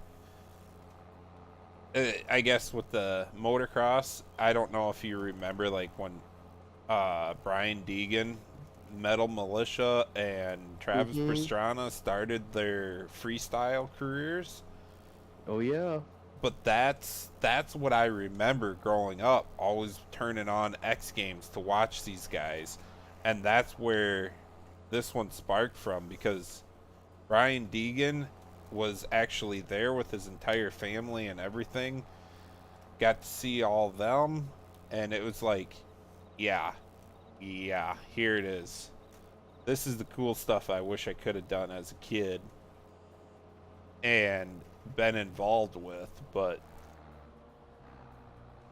fucking tree. Hold on, I But gotta yeah, no. clear some trees. But Ooh. yeah, that's the fun of the whole MX thing, is I think it's very much family oriented. Oh yeah. You should have seen some of the privateers that came in, man. I mean, these guys were all the way from the biggest freaking camper or RV you ever seen, all the way down to the smallest guy in a little uh Pop up trip. I don't want to say it. I won't say it on stream, I guess. But yeah, they were, I mean, it was all the way down to the old vans, or the one guy had an Yeah. old public transport bus that he converted over with the gate on the back. Yep. That's when I had a friend that was into drifting, and so I helped build a car with him. I enjoyed the building part, but I never really could finance that kind of crap. Right. Didn't choose to, I guess, is You the said a way to put drift that. car? Yeah. Oh And wow. so one of his buddies, they had an old U-Haul truck that they had. It was like a A350 van. Over the driver's area, they put a mattress up there, and that's where they'd sleep. Down in the back, they had a tire machine and an air compressor in there. And they pulled the car to the track on a trailer. But yeah, oh, because you'd go through tires like hell. Oh I mean, yeah. it's drifting, and so yeah, fire up the compressor, fire up the tire machine, sitting there doing tires. Yeah, and you start charging a couple bucks to do everyone else's. Making some of your money back on your expenses of being out at the track for a weekend. Right. That is actually a pretty good idea. It was clever as hell. It was. I would have never even really thought of it that way, because it was it was the same thing at this event. They they got all the parts trucks and everything, and I watched a guy, Yeah. literally, a dirt bike came in right after the night race, and he blew out his tube. Well, what do you do? Yep. He got his little tire machine out, and it was perfect. I think you could have even mounted it on a truck hitch if you wanted to, but uh it wasn't a powered machine. It was, just the Yeah. piece to It's a break the bead, manual. and you Yep. pop it out with the tire bars quick, pop a new tube in. I'm like, huh, I wonder how much money you could actually make at these events with that. Oh, you'd be surprised. Oh, I know. My boy had a good idea too. We bought that cooler, backpack cooler, and I threw some water in it for us. He goes, Dad, we should totally turn around and start selling these waters for $1 a piece because they're selling them for $3. I'm like, that's a good idea, bud, but I'm pretty sure But that's that's in how the you get kicked out. I'm pretty sure that's in their clause that you agreed to when you bought the ticket not to do. Yeah. But that's so there's a couple places here locally, like uh biker bars that will Mm, do burnout competitions, yep. and they have these purpose-built areas and rigs and all this stuff for doing their burnouts. But there's a guy that shows up with used tires for reasonable money and will change the tires for you once you pop the tire on your bike. He found the niche market. I shouldn't say the niche market. He found the easy market. Yeah, you have a bunch of cars, and so it entices more people to participate Yep. because it's not the worry of, well, what am I gonna do? Well, old boy over there's got a bunch of tires ready to go. Yeah, freaking burn the tire off. Who cares? I But yeah, need. you want to talk about an interesting motorsport, drifting. As much fun, I had a lot of fun building cars. I rode with him a bunch of times. He offered to let me drive his car, and I was like, thanks, but no thanks. He has it's a Lexus SC300, so it's a Mm. two-door boat. It's a Mm-hmm. big friggin' car. Yep. A very built 2JZ in it. Ooh. I Ooh. think I think it dynoed at 800 horsepower, but they had it's like safe tuned like 7 just because they know he's a meathead, and you're literally going out there and holding it off the limiter. Right. So dial back timing, dial back your tuning. 700 is still plenty, um, but you have a nice wide safety factor there. And so take this big boat of a car, it was full cage, gutted interior kind of car, and just go out and start throwing it side to side and then start tandeming with somebody else. Like, holy holy shit, this is like real deal stuff. Is he still doing it? A little bit. It's the guy that I was doing all this stuff with was actually my cousin's husband, and they took and moved to Florida. Mm.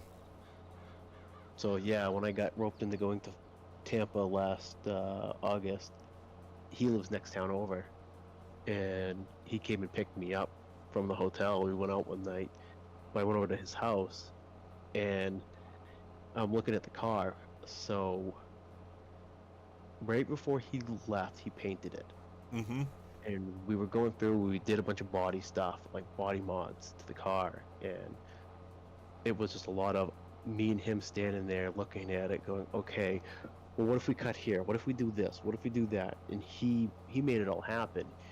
Um, so the front fenders were not plastic, over fenders or anything polymer. They were all steel. Ooh. Came out gorgeous. Um, but so we done all the body work. He was shooting it in paint, and just way schedules worked out. I was there. I saw the car had wet paint in the shop, but I never. It wasn't really long after that. I think the car went into the trailer with Yeah. tacky paint. I never saw the car, like after it was painted. And so the first time seeing it, it's sitting in the garage in the corner covered in dust, and I'm like, dude, what the fuck are you doing? You have this monster freaking car that has all these wild parts on it, some custom stuff that I helped him with, whatnot, and uh, I'm like, what are you doing? Gotta get it back out, dude. That well, we pretty much grew up in the same era, and that was like one of my all-time dreams is to get into the drifting side of it too with a cheap car. And I Yep. can't remember what I watched, and it was forever ago, and it was a little follow-up of this dad and a kid that was just 16. They started building the car when he was 15, bought a Nissan 240 SX, and they said, you do not need horsepower to drift. All you need is good suspension and a good e-brake. Once you initiate the drift, you should be able to keep it. Granted, nowadays it is all about horsepower, and the judges want to see you power slide into the turn and not so much e-brake, whatever. But they were out in California, took the car to an event for beginners, and the kid literally got to drive a RX-7 with the rotary engine in there that bounced off the rev limiter at 11,000 RPMs. And he Yep. he did really well, but for him his adjustment was not initiating the drift with the e-brake and initiate it with the throttle. Yeah, But clutch kicking it. When you come into a corner and you have to commit to the clutch kick, it's different than I yes, think committing to the e-brake sliding in. yes, because you know the e-brake's going to slow you down, and it is going to kind of drag the rear end around. Where you hit it with the clutch, that's going to be a whole different feeling and a twist for you.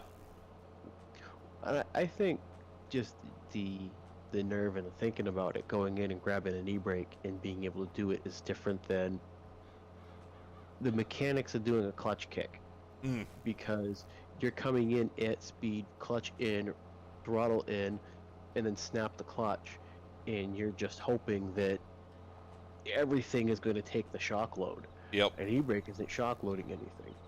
you're right. But I mean, I watched guys with naturally aspirated Miatas Mm, yeah, that were doing, yeah. e-brake work. There is a guy that he's a local to me that was on the Japan. I forget what they call the league over in Japan, but was like D1 or some whatever the hell they call it over there. Um, he was in an old 180 Nissan 180Z Oh yeah. GX SX. I don't know, little right-hand drive car, and it had the turbo 4 in it, and it wasn't anything special. And just watching him go out, he drove a pro car in Japan, but just come home, fuck around, jag on the car, and it did everything he wanted it to for having probably a quarter of the horsepower he's used to. Yep, yep. And It. I mean, with the right tuning, the right suspension, you could get a car to drift pretty easy. I just go back to Tanner oh yeah, Faust. deep gears, lock the rear end. Yep. Um, Most of these guys are running a hydraulic rear brake, and that you can get some really nice inline kits that are pretty uh, non-invasive and allows you to use your hydraulic brakes to initiate, not relying on shitty cable e-brakes. But yeah, that, I mean, that and just growing up in that era where the motorsports were diversitizing to all this non-conventional stuff for back in the day well, was right, you could get coverage. correct. That was the crazy fun part of it all. And I mean, I'd really like to go to one of those rallycross races that Travis Pastrana. I'd like to see Brian Deegan and Tanner Faust come back for one of them. If they ever did that, I would be all over it. But there's nothing around me for that. I think that's more up in your neck of the woods. Yeah, they do. There's a couple of rally schools up here. That was one of the other things I was thinking when you were talking about the kid with the car. They do drift schools up here. Mm. So you come up, rent. I think that when I last time I saw them, they were renting 350Z Nissans, Oh wow. which it was dumb. One of our friends, who he had a 240 with a LS swapped into it, he was having nothing but problems with the car. Was blowing a motor every other time. Uh, he bought a mildly wrecked 350Z, put a front nose on it, put the wide front end kit on it, just a couple of dumb things, just little suspension stuff, zero motor work. he went out and he bagged on that car, and it did everything he asked and then some. He's like, he had so much fun with it. He was like, I don't know if I ever even want to screw with the 240. He goes, this car is so much more fun. It's reliable. He was teaching his girlfriend how to drift in it. Um, those 350Zs are apparently really nice for that. Oh, they are. I go back to when I watched Tanner Faust, and he said, "Oh God, what did he go from?" I can't even remember what he came from, but he flat out said that his 350Z, they put a big V8 in it and Mm-hmm. changed it around, and he goes, "That is nothing compared to what I was used to." God, I can't remember what that was, but when you change the pitch and the weight, he said just getting used to the car, you used to pivot on the gear shifter, and now it's pivoting